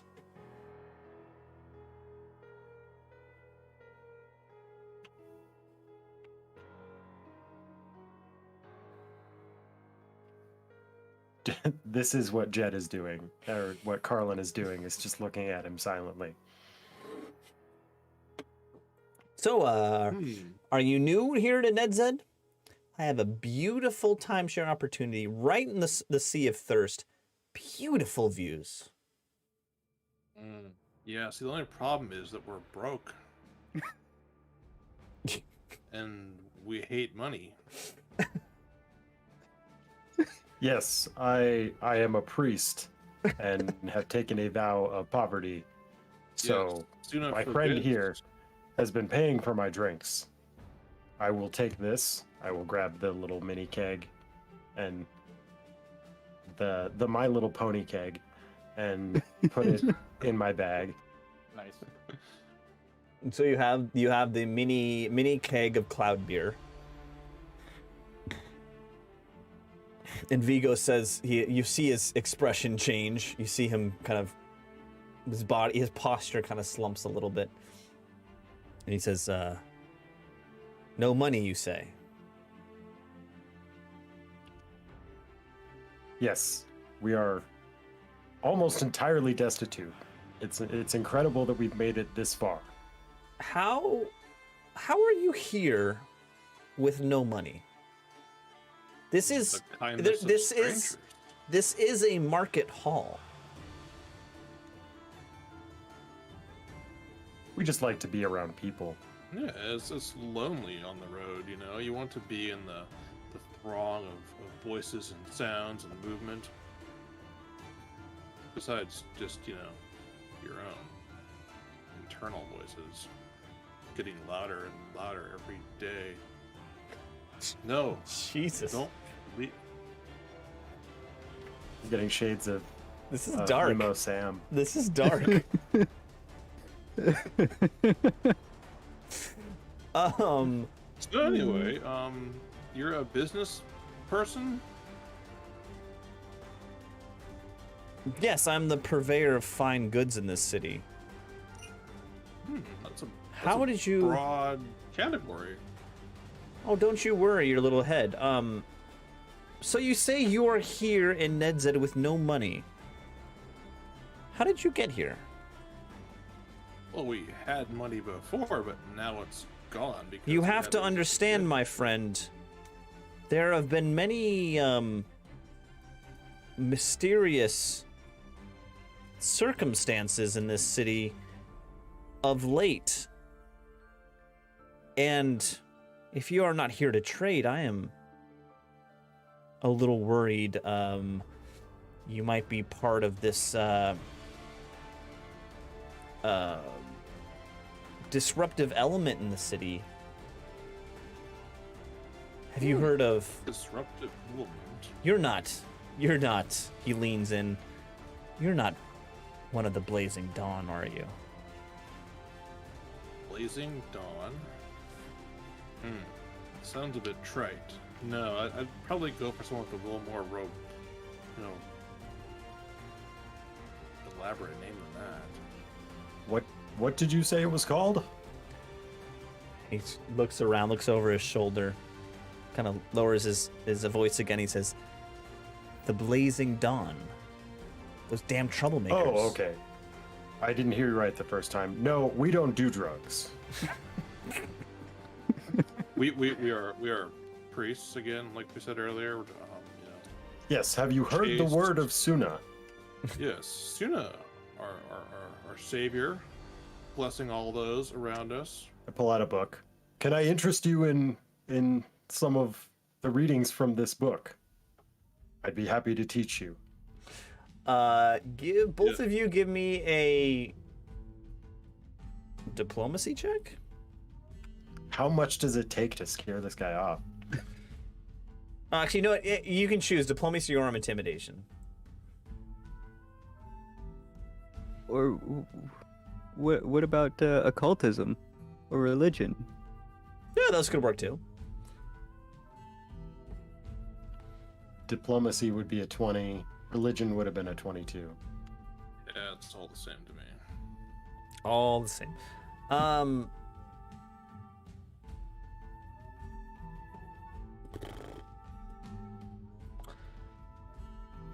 He looks at you cautiously, and he says, "Oh, okay. You're obviously not one of those damn Blazing Dawn people.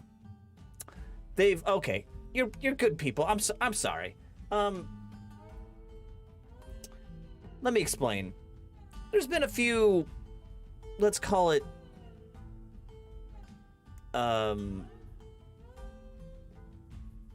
radical actions by a radical group called the Blazing Dawn in this city. There's been a few thefts. There's been a few violent attacks. There might have been a few explosions in the city of late. All surrounded by the trade and sale of goods in the city. I don't know. A lot of people are worried. I'm sorry I presented it to you this way.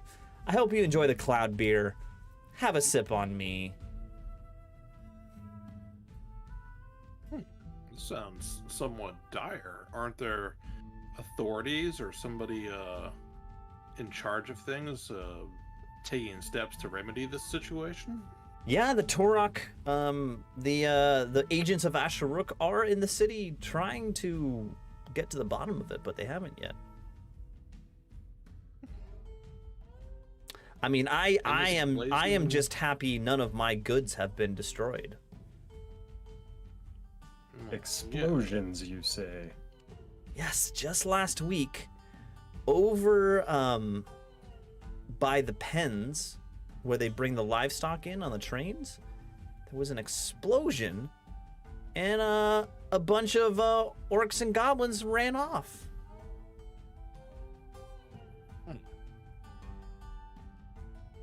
And what do these blazing dawn people want? Do they have an agenda or a creed? What would a mission statement? What would your investigation check look like for your detective skills? Yeah, basically just perception +1 or plus Yeah, give me one more. Give me a perception.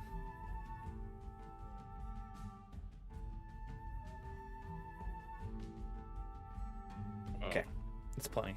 That's plenty. Yeah, you, from what he said, what he's described, you definitely see this is a radical group, a what's the right word? Like a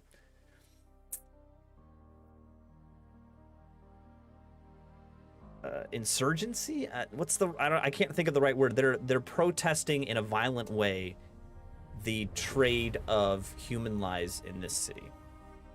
They're an anti-slavery insurgency group. I see. Oh, and Belgux, you're muted. I would just say, depending on what side you're on, they could be classified as terrorists, like John Brown. That is something you can determine. Is it only the slave pens that have been targeted? Yeah, so the explosion was just last week. Multiple times there have been attacks on the slave pens overnight, and the guards attacked. And we have lost lots of stock to this group that takes them somewhere we don't know where they go. So they're actually not just the attacks, but also ferrying them away to some unknown location. Yeah, they're not 100% successful. They don't get everyone, but they've been taking a lot of the livestock from the traders in the city. And it's been very frustrating for business. Operating underground in the cover of darkness. Interesting. Well, that's certainly luckily this is the low season, so there's not many there's not much stock in town, so it's been a while since their last attack. I feel like this city is just going to hell in a handbasket. I mean, there's the Blazing Dawn, and then also just this week, this Warborn force, this Warborn throng has taken over the waypoint just north of the city, and there's no trade going north. Interesting. And what did the Warborn want? Do they have any? The Warborn have no reason, just to fight, just to battle. That's in their nature.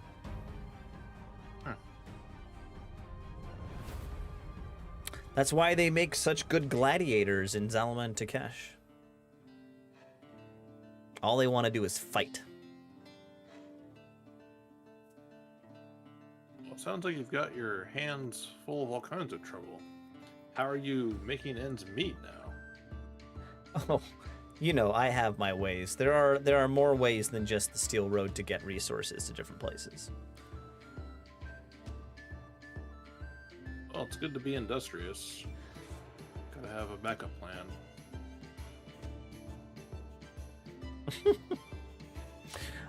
So this cloud beer.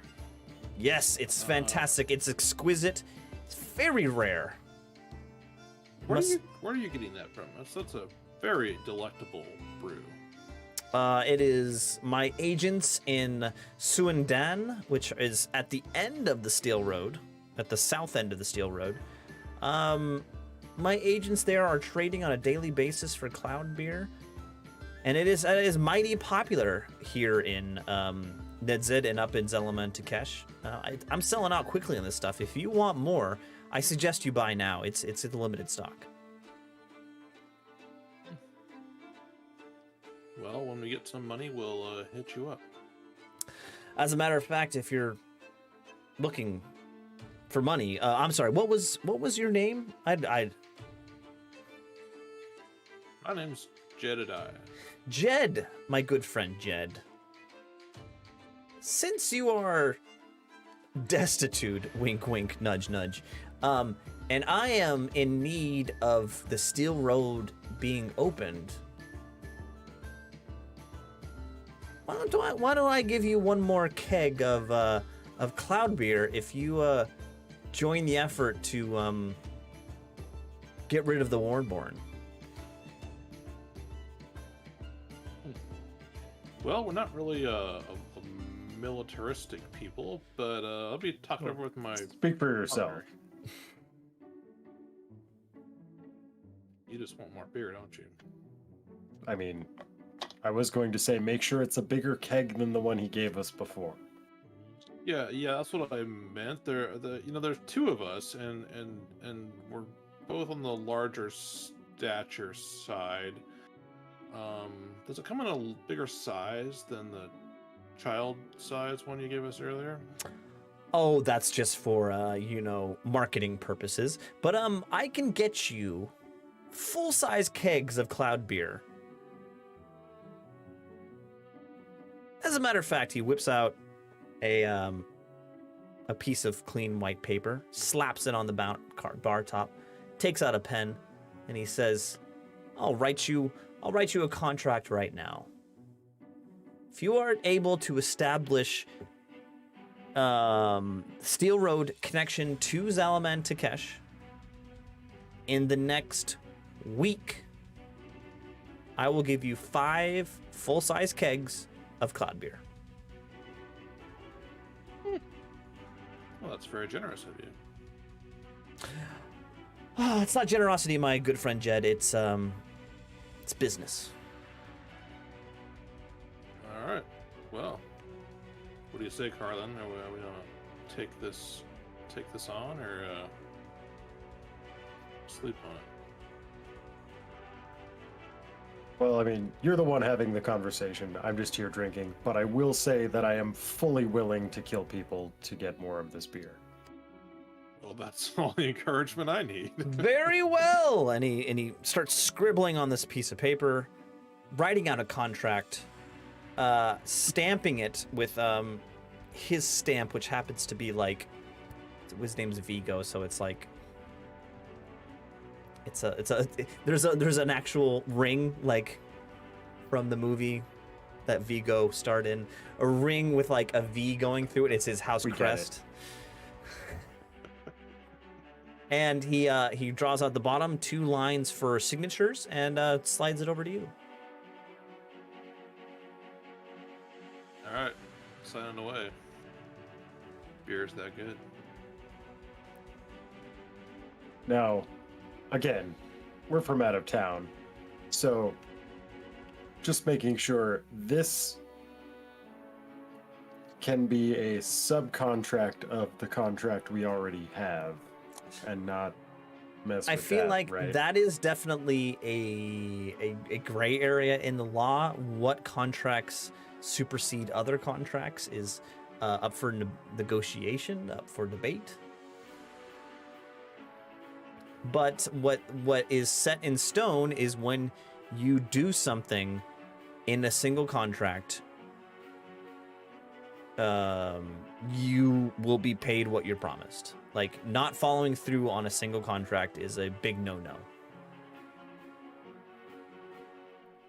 They can't, contracts can be relied on. Now, the overlap between 2 contracts is where that complication comes from, but a single contract is very reliable. We just have to rules lawyer our way through the overlap of it. Yeah. Or we're going that way. But, I mean, at this point, I we think can't go that way unless we do basically Yeah. what he's giving us delicious beer for. So Exactly. It's a nice marriage of 2 goals. Well, and I imagine there's nothing saying you have to show the original contract if asked. You just have to show this new one that says you're gonna go fix the problem. And then you come back. All we gotta do is create a trade route. That's so easy. Well, that'll be a later Jed and Carlin problem. So, I'm in, and I also sign the contract. Congratulations, you just signed for a 2-month timeshare.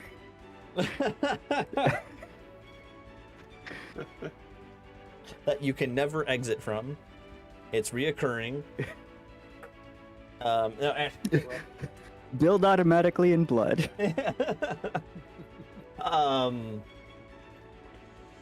He says, fabulous, wonderful. I'm excited. If you just head right over to the ziggurat over there, you could speak to one of the immortals, and they'll take care of you. Excellent. Well, pleasure meeting you, Vigo.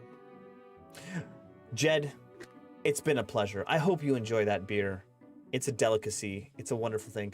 I enjoy the good things in life, and it's my humble life's calling to bring the finer things in life to everyone.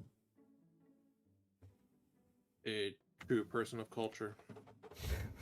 Everyone with money, of course. That's Isn't that everyone? maybe. I bid you a good day. To finish your drinks here with cow dung, and he's not much of a conversationalist, but he's good. Farewell, and he walks away. Later. Okay, we're gonna jump back to Belgux and Octavia. You two are heading to the caboose, the last train car that has the demon in it, but also all of the artifacts from everywhere in Chaladestra's travels.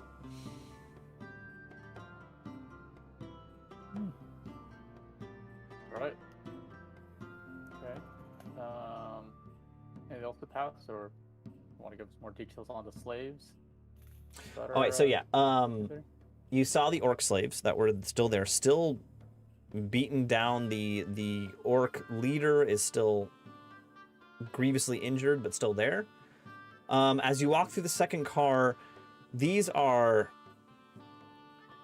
I forgot the name of the people, but they're humans from the surrounding human communities that border the blasted plain. And you can tell they're not shackled, but they are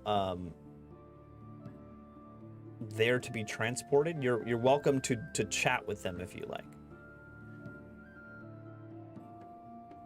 Yeah, what it look like? Are they all like laborers and such, or No, they're like foot soldiers. They're spearmen. They're all carrying a shield oh, and a spear. they're all foot soldiers. They're all foot soldiers. Oh, so they're being transported north for the fight. They're slave soldiers. Not necessarily slaves, but yeah.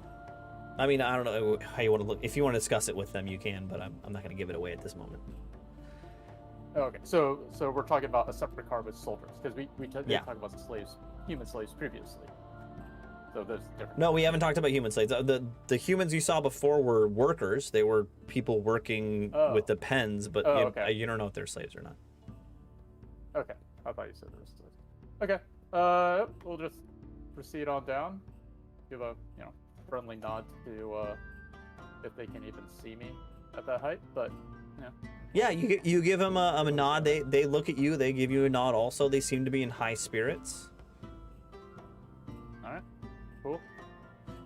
They are. Yeah. Give me a perception check. Do you want one from me as well? Yeah, you might as well take one also.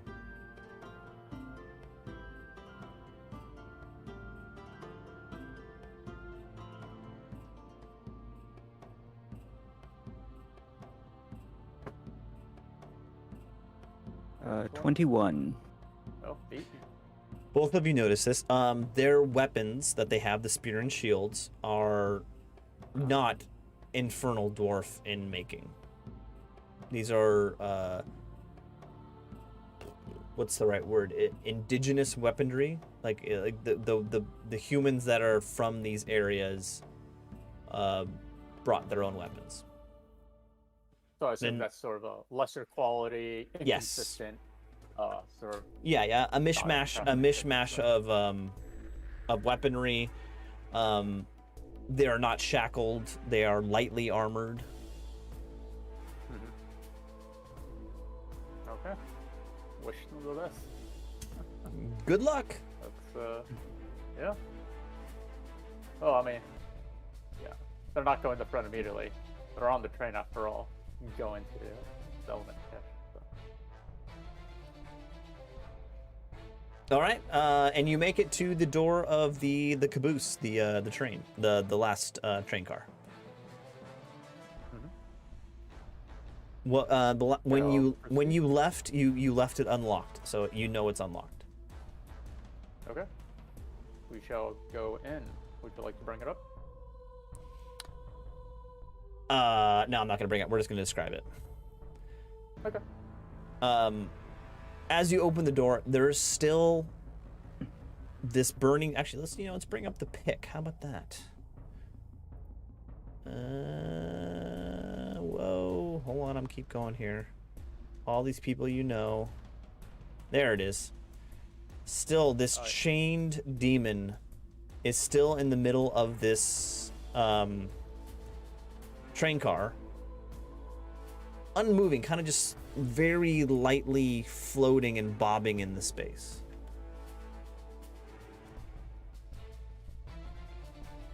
And he's the only there, so I guess. Say, hello. Well out of arm's reach and such. The Dread Elf, his master, right? Like, have you seen him? People were looking for him. Okay, give me either an Arcana, a Diplomacy, or an Occultism check. Sure. Or an Occultism, right. one of the three. I'm a wizard.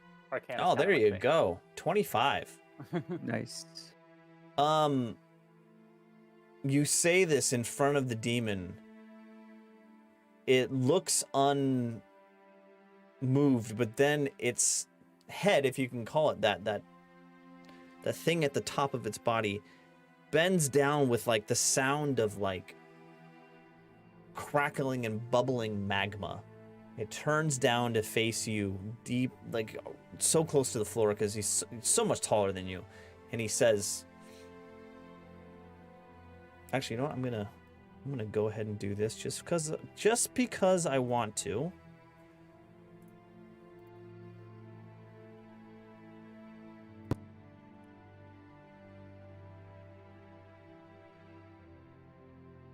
Hello. What can I help you with? Do you know the location of your master? My master is not present. Oh, yes, we noticed. Will he be returning soon? I do not know.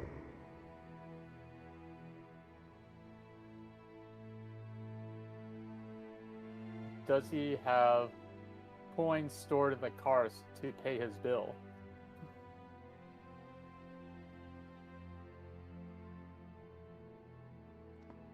There are many metals of fine quality and of scarcity in this train car.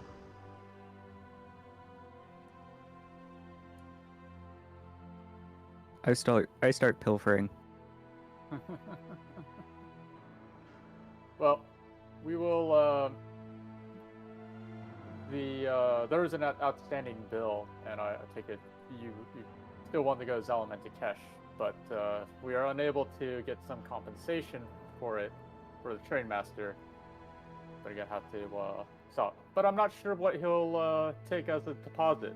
So we're gonna, borrow a couple items just to make sure you get on their way and give your master some more time to settle his bill.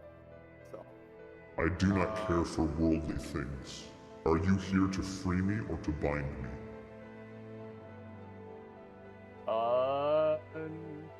Neither. I do not think I have the skill to do either of those.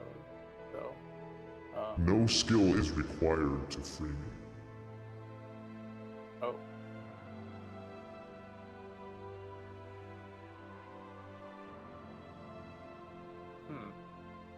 Okay. Is there a big red button? Please tell me there's a big red button. What will you do once you're freed? I will return to beyond the veil, to be with my kind. Why were you summoned? The master wished to know my knowledge. What knowledge did he ask about? Knowledge of the demons beyond the veil, of our strength and our powers. Did they ever come on this side of the veil, or is it sort of like if we don't cross, we don't have to worry about them? Well, like, what do you mean? Are like you know that this demon is now on your side of the veil, human side of the veil. Oh, so yeah, I guess I can infer that demons can be summoned, which is terrifying. Which gives me nightmares. Yeah. Freeing him, seems like a risk. Like I'm not really seeing much benefit out of that, and we do have a pressing matter of borrowing some items of value as a favor to the Dread Elf, because I'm sure he just has a busy day and unable to take care of the bills. So I will proceed to find some books, some small things of value. So anything that has to do with spells or perhaps a map of the area. Okay. Okay. First thing, the demon says, I will continue to wait here for you to free me. I can wait forever. Very good. That was a big decision to make. So we mere mortals need time to consider. very well. Okay, so now I need both Octavia and Belgux to give me either a perception or a thievery or a stealth check. No, screw the stealth. Screw the stealth. Perception, that doesn't make sense. Perception. I was gonna say, Too like, easy. okay, I'll do that, but... Perception or thievery, one of the two. All right, So I got 11. thievery it is.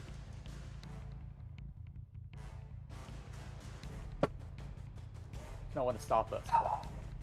It's a 12. So an 11 and a 12. Hey, it's over 10. Yeah.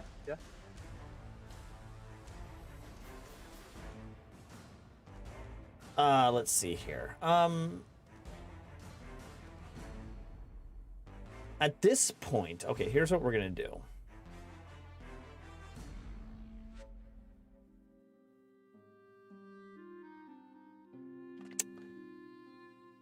No, we'll do that. Okay. What you find in the train car, you don't find any money, which is interesting. Okay.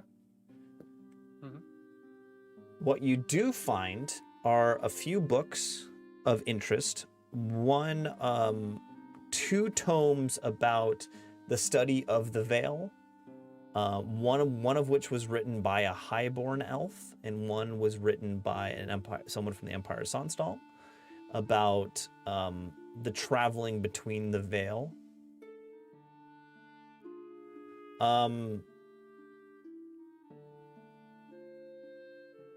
me think about what is really check.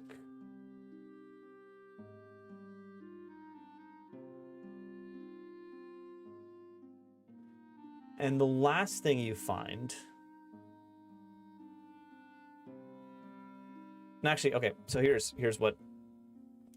In the book, in the both of the books, you guys briefly skim through the books. Let's just say. Both of the books refer to goblins, and specifically goblin gardens. Belgux, you understand what a goblin garden is. A goblin garden is basically like a goblin capital city, but it's hidden. It's a secret city. And how some magic users in these goblin cities, these goblin gardens, have grown mosses and plants, underground plants that help people travel between the veil, travel the veil.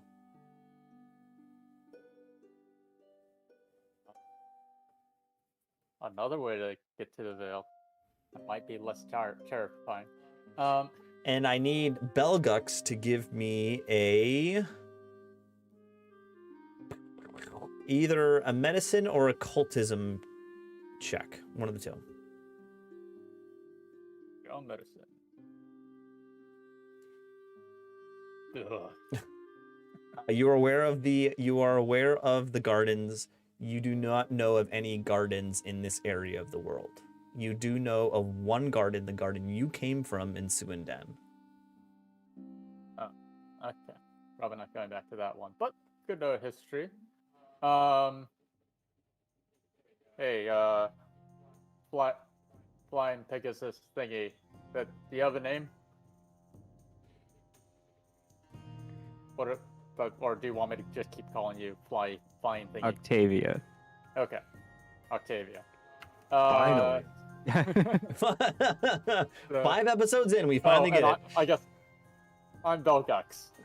I don't think that's even formally introduced, but Octavia had a head start in terms of looking around while I was chatting with the demon. So I'm not sure how you that. Anything I want to specifically, I wanted to be looking for locked objects, so chests or drawers. Okay. You definitely find one locked drawer, and there is also a large locked chest behind the demon. Okay. I would like to try to pick those. Okay. Give me a thievery check on the drawer first. All right.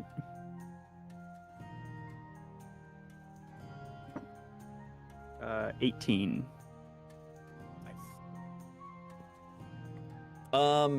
That works. You unlock the drawer, and inside are it's paperwork. Actually, it's deeds, land deeds. And all of them are marked with the Chaladastra name. And you notice that they have the most recent name on the deed has fallen to Chaladastra, the third, which is the Chaladastra you know.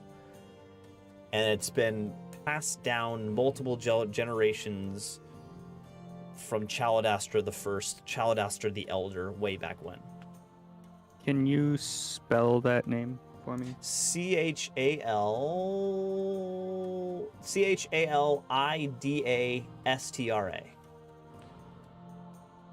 Okay, and it was the third? The third. The third. Okay, cool. I'm gonna pocket those. Or, well, put them in my pouch. All right, give me, and then roll for check on the chest. 17. Your lock breaks in the lock. It does not work.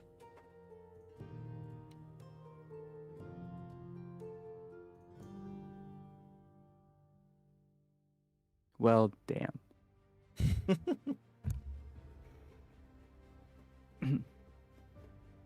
Is there any information? I guess the tomes about study of Veil, do they also include like stuff about summoning demons? No. I'm basically looking for information that might help me make a more thought out decision regarding potentially freeing the demon.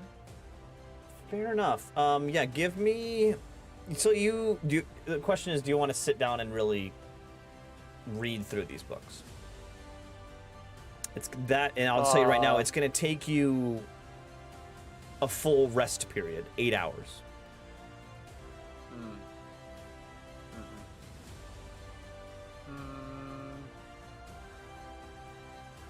I think probably not. So I'll just like look at just guessing based off the title of the book. You know, something in that area. From but the goal is to sort of quickly grab some stuff and be able to. Yeah, you looking at this book and breezing through it, the primary subject of these books is to travel as an individual past the veil. There's not a whole lot about demons, but if you put some study in, you could probably get some information out of it. Okay.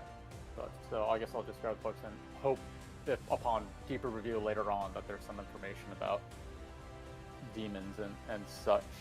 What about small objects of value? Or it's a lot. There's this value. I mean, you definitely see the chest behind but it's too big for either of you to lift. Right. No, you find a lot of stuff. None of it has value that you can know of. Like you find like a lot of little trinkets, a lot of paperwork, posters, the furniture in the room. Yeah, posters from all of like the places that he's been. The different. Yeah. Yeah. The great and powerful Trixie. For sure. Yeah, the great and powerful Trixie poster is there. You gonna bring that with you? Actually, yes. I was I was on the fence, but yeah, I'm gonna take that down, and take that with me.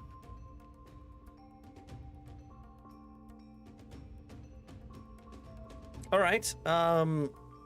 Let's jump back to Jed and Carlin. You have enjoyed your cloud beer at the tasting bar at Barnaby's. What would you like to do?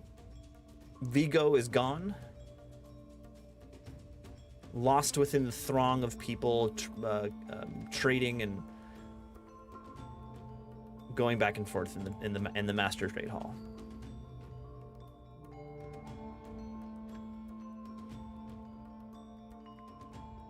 Well, I'm certainly satisfied. Shall we make our way back to the train and see if we can enlist the goblin to help us with our new contract? Maybe grab a churro on the way back. Yeah, that sounds good. A churro. Maybe a donut. Hey, Barnaby, you seem pretty dedicated to your work. You ever get out a bunch at all? Who are you speaking to? You have not met a Barnaby yet. No. I believe his name is Cowdung. Yes, Cowdung is behind the bar. Maybe not his given name. Isn't it called Barnaby's? The bar is called Barnaby's, yeah. He's chained to the bar. I'm not sure he owns the place. Didn't he respond to? Okay. Hey, cow dude. You seem pretty dedicated to your job. Yes. How many hours a day do you work back there? 24. Wow, that's a long day. Yes. Do you have any days off? No. Do you have health insurance? Some PTO, but no health insurance.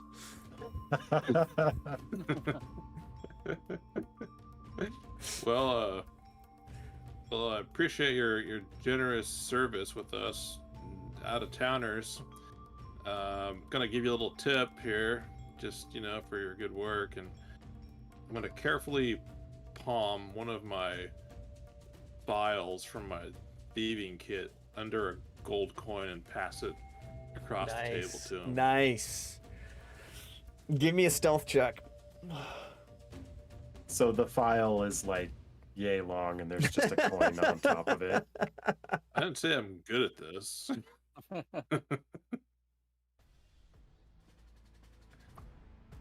Come on, big money. More reliable.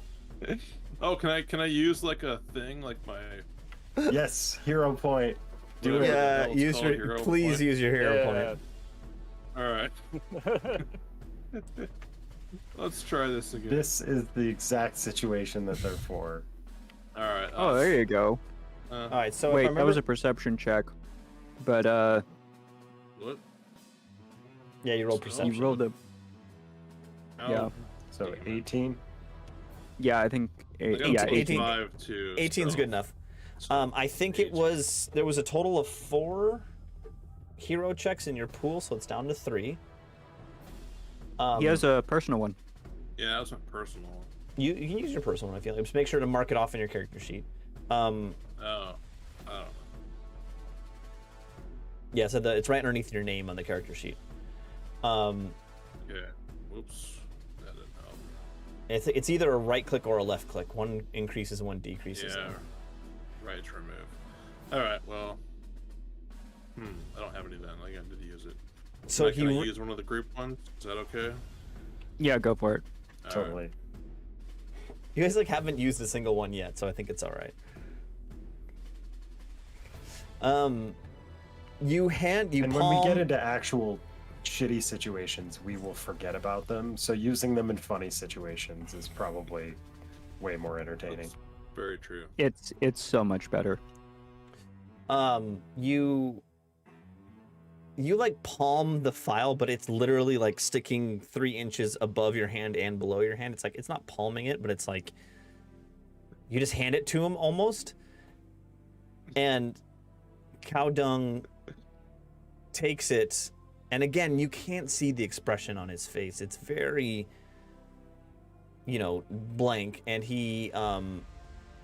but he takes the file and the coin, and he pockets it somehow, again, not that you can't see. And his one good eye looks at you dead in the eyes. Now, And he winks. he doesn't wink. He doesn't wink. But that's really all he can do, so. He Alright. he chews his cud. You know what goats do? He's chewing his stomach bile, and looks at you. All right. Well, I nod and I head for the churro stand. Head for the churro stand. Okay, so you head out with what would a churro be in the 9th Age? I feel like it'd be Like from where it comes from, or what would a churro equivalent, a handheld sweet snack, street food in the Salted 9th Age? Magma crispy. I'm sorry. If the 9th Age world does not have churros, then I'm out. I don't Like, want to be. I don't Yeah, want to be here. we need to change I don't settings. want to live on this planet anymore. Time to fork that rule set. 9.1 age. All right, fair enough. You have a churro, but it's not called a churro. It's called a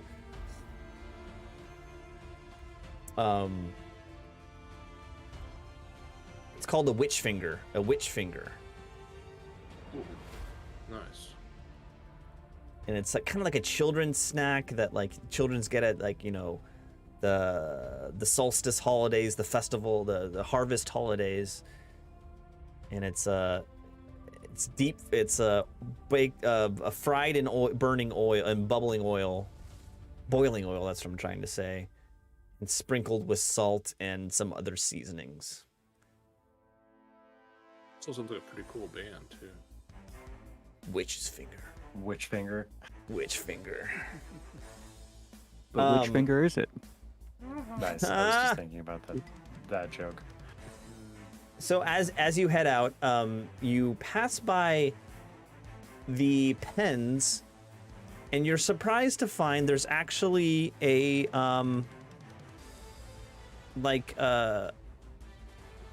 livestock competition, like a 4-H. Oh, happy day! Like a 4-H, and it's pigs in particular. It's hogs, and there's 3 contestants competing for. And there's 3 little kid infernal dwarves, like young infernal dwarves with their homegrown hogs. Oh boy. This is what we've been waiting for, Jed. This is our moment. Back in the good old days in my early years on the farm. In and out of character. Real quick question: how many deeds were there? Was it just one, or were there multiple? There were 2.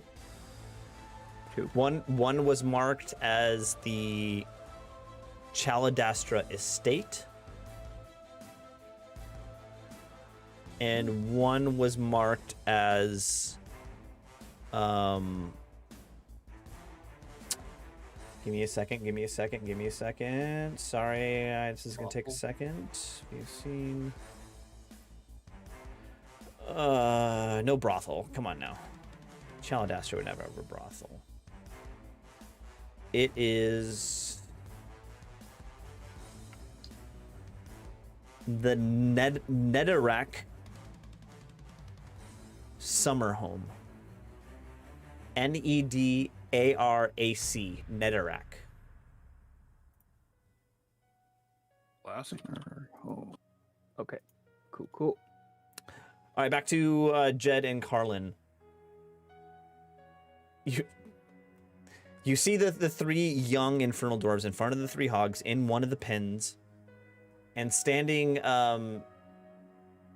over them, there's much less people around the pens at this point. This is just a few people. The auctioneer is still here. He seems to be the judge of the competition, and there seems to be a handful of other infernal dwarves that seems to be the parents of these children.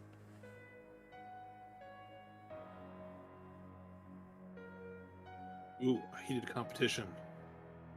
Wow. Who's gonna win? You view the 3 hogs. One, they're all about the same size, but one's a little bit larger than the other and happens to be black and white. Like black spots and white pig. One is a brown pig and one is a black pig.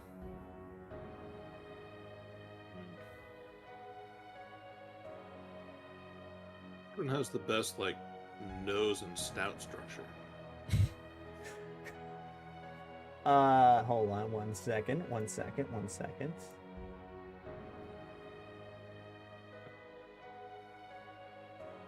Give me was it nature?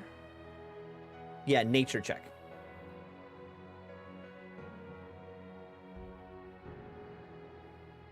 Okay, the big one, the black and white one, definitely seems to be the porkiest of hogs here. Wow, that's one big pig. In fact, this is the what's the word? This is the favorite to win the competition. His name is Gary the pig. Solid. That's good DM work. That's good world building. You know, mine this series for all kinds of 9th Age lore.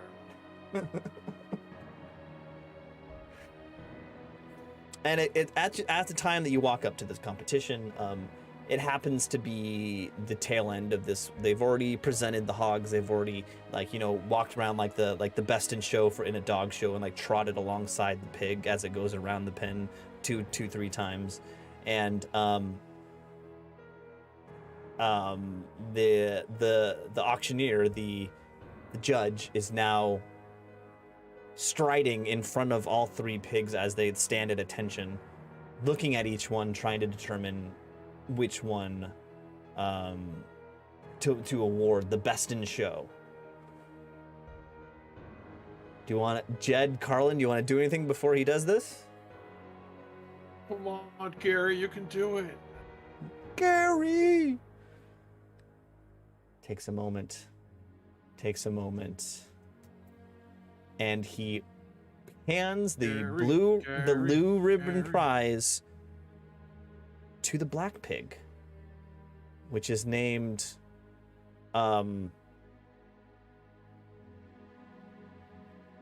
Oaknot.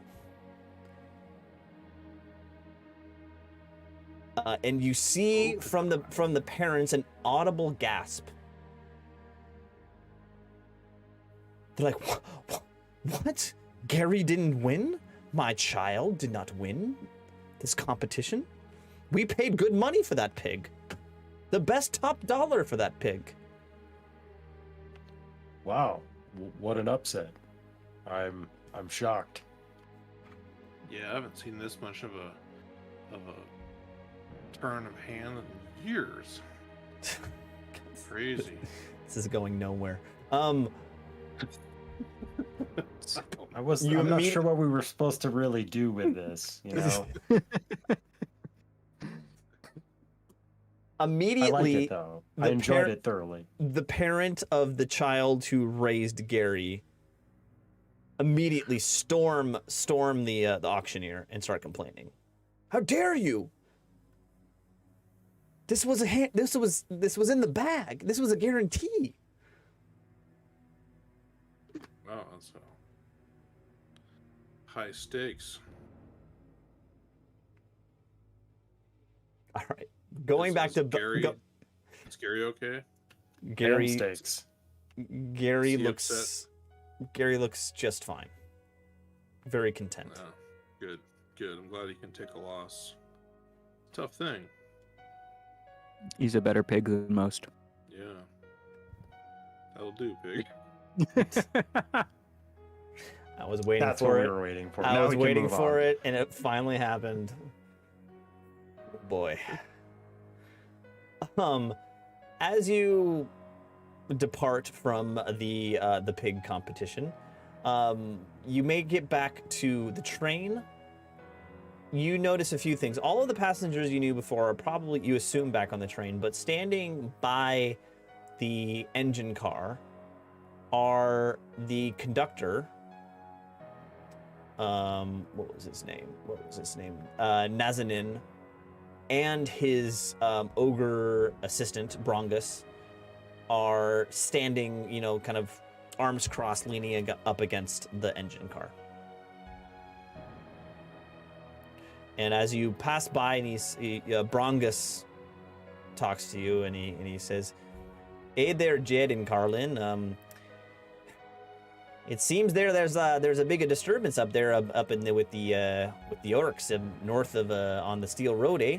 And I don't think we're moving anytime soon. As soon as they deal with that there orcs, then we can probably move then. But for now, we're stuck in our boots, if you know what I'm saying." Yeah, we're mulling that one over. We'll have to get back to you once a strategy emerges.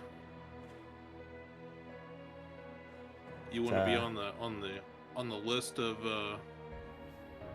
in the know? Yeah, that would be great. If you could let me know what's happening, that'd be just fine and dandy. That would be fine and dandy. Oh, all right, will do.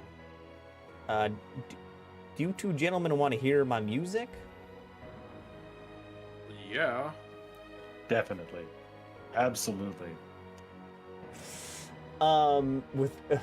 As you say yes, you see Nazanin, the conductor, like just sigh, just like, oh, like come on. And all you had to do was say no. you see Brongus take out basically it's like a tambourine, but it's like ogre sized. It's like a, you know, for instance, Native American have like the big flat drum where it's like a tambourine, but it's just a big tambourine. And he brings that out, but it's ogre sized. So it's like, it's 3-4 feet in diameter. And he takes Is it out a manhole cover. Yeah, and he takes out like a bone, like a femur from maybe like a tiger from that area, and he just starts beating this drum, trying to stay on beat, and it's horribly offbeat. Horribly. And he starts singing, and it's off key, and it's shrill, and he starts thinking about the love he has for the blood of his enemies and the sweet taste of the victory in his mouth as he chews on the bones and chews on the tendons of his enemies. And it's gruesome and hard to listen to and shocking to the senses. And he goes on country music. Hey. Oh yeah. Oh Jesus. That was okay. That's brilliant. And he goes on for roughly 5 minutes and somehow like abruptly brings it to an end. Like it's horrible. And he just stops and he looks at you. Looks at Carlin and Jed, like just expectation of like what you're gonna think of it. Wow, that's very creative. I would not have ever guessed that would be a song. You've really captured the melancholy feeling of war and the heartbreak men feel when they experience loss in battle, and just the general unpleasantness of life in a war zone. That was excellent. Oh, thank you so much. Oh, that means so much to me, don't you know? I've been trying to become a musician for such a long time. It fills me so much happiness to know my music can make you feel good. Yeah, follow your dreams. I think you got something here. If you ever need me to play music to make you feel happy, just let me know. Yeah, do you like churros? Yes, I like to call them witch fingers, but they taste yeah. good. Yeah. Yes, language translation's killing me. Yeah. Here, buddy. I give him my half-eaten churro. Oh man, you give him a half-eaten churro. I'm not gonna go into exactly what he says, but he's your new best friend. Nice. Hey. It's all about the friends we make along the way. This whole time, Nazanin, the conductor, is just head in hand in the background, just like, you damn son of a Jesus. Asheruk's freaking sake. Ugh. It's easy to be a critic. It's hard to make art.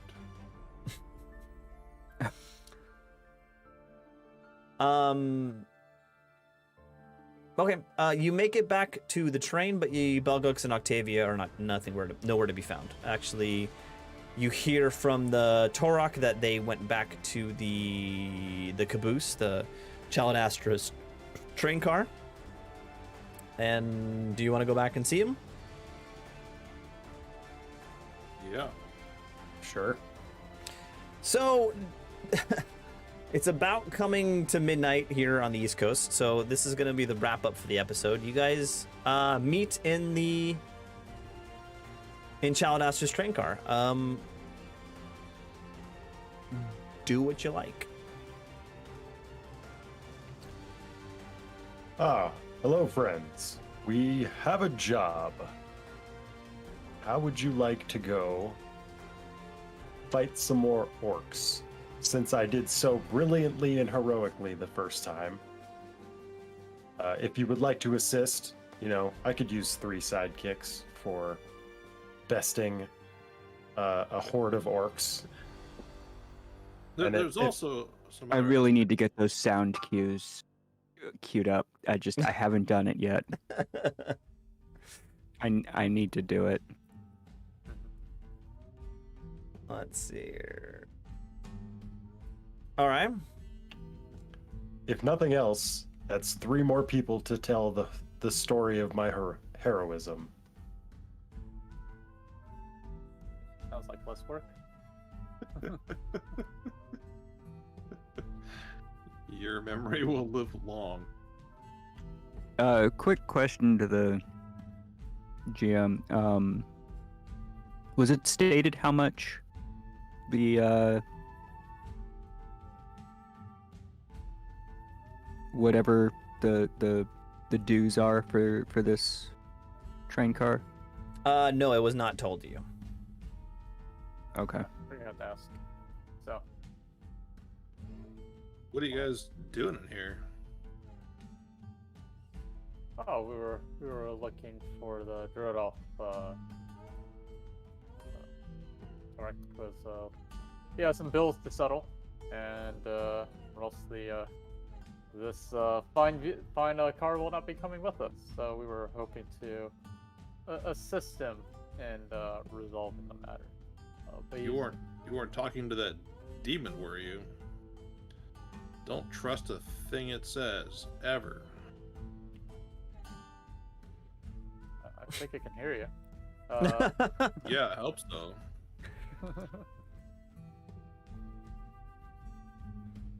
Can I give unlocking the chest another try? Nope. Nope. Not You even don't with a -2. Nope. We're gonna leave it that. I haven't decided on the time period. You have to wait until you can try it again. But I think for right now, just for this session, it's a one shot. All right. As you, Jed, as you say that, you hear a voice from behind you say, Hey man, that stings. I am neither good nor bad. I am only demon. Exactly like I was saying earlier.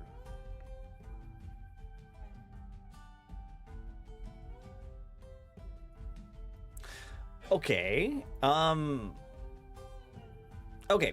So I think I'm gonna call it right here. But the difference between me calling it previously and me calling it now is you guys have, I'm gonna say all 4 of you have free access to this town.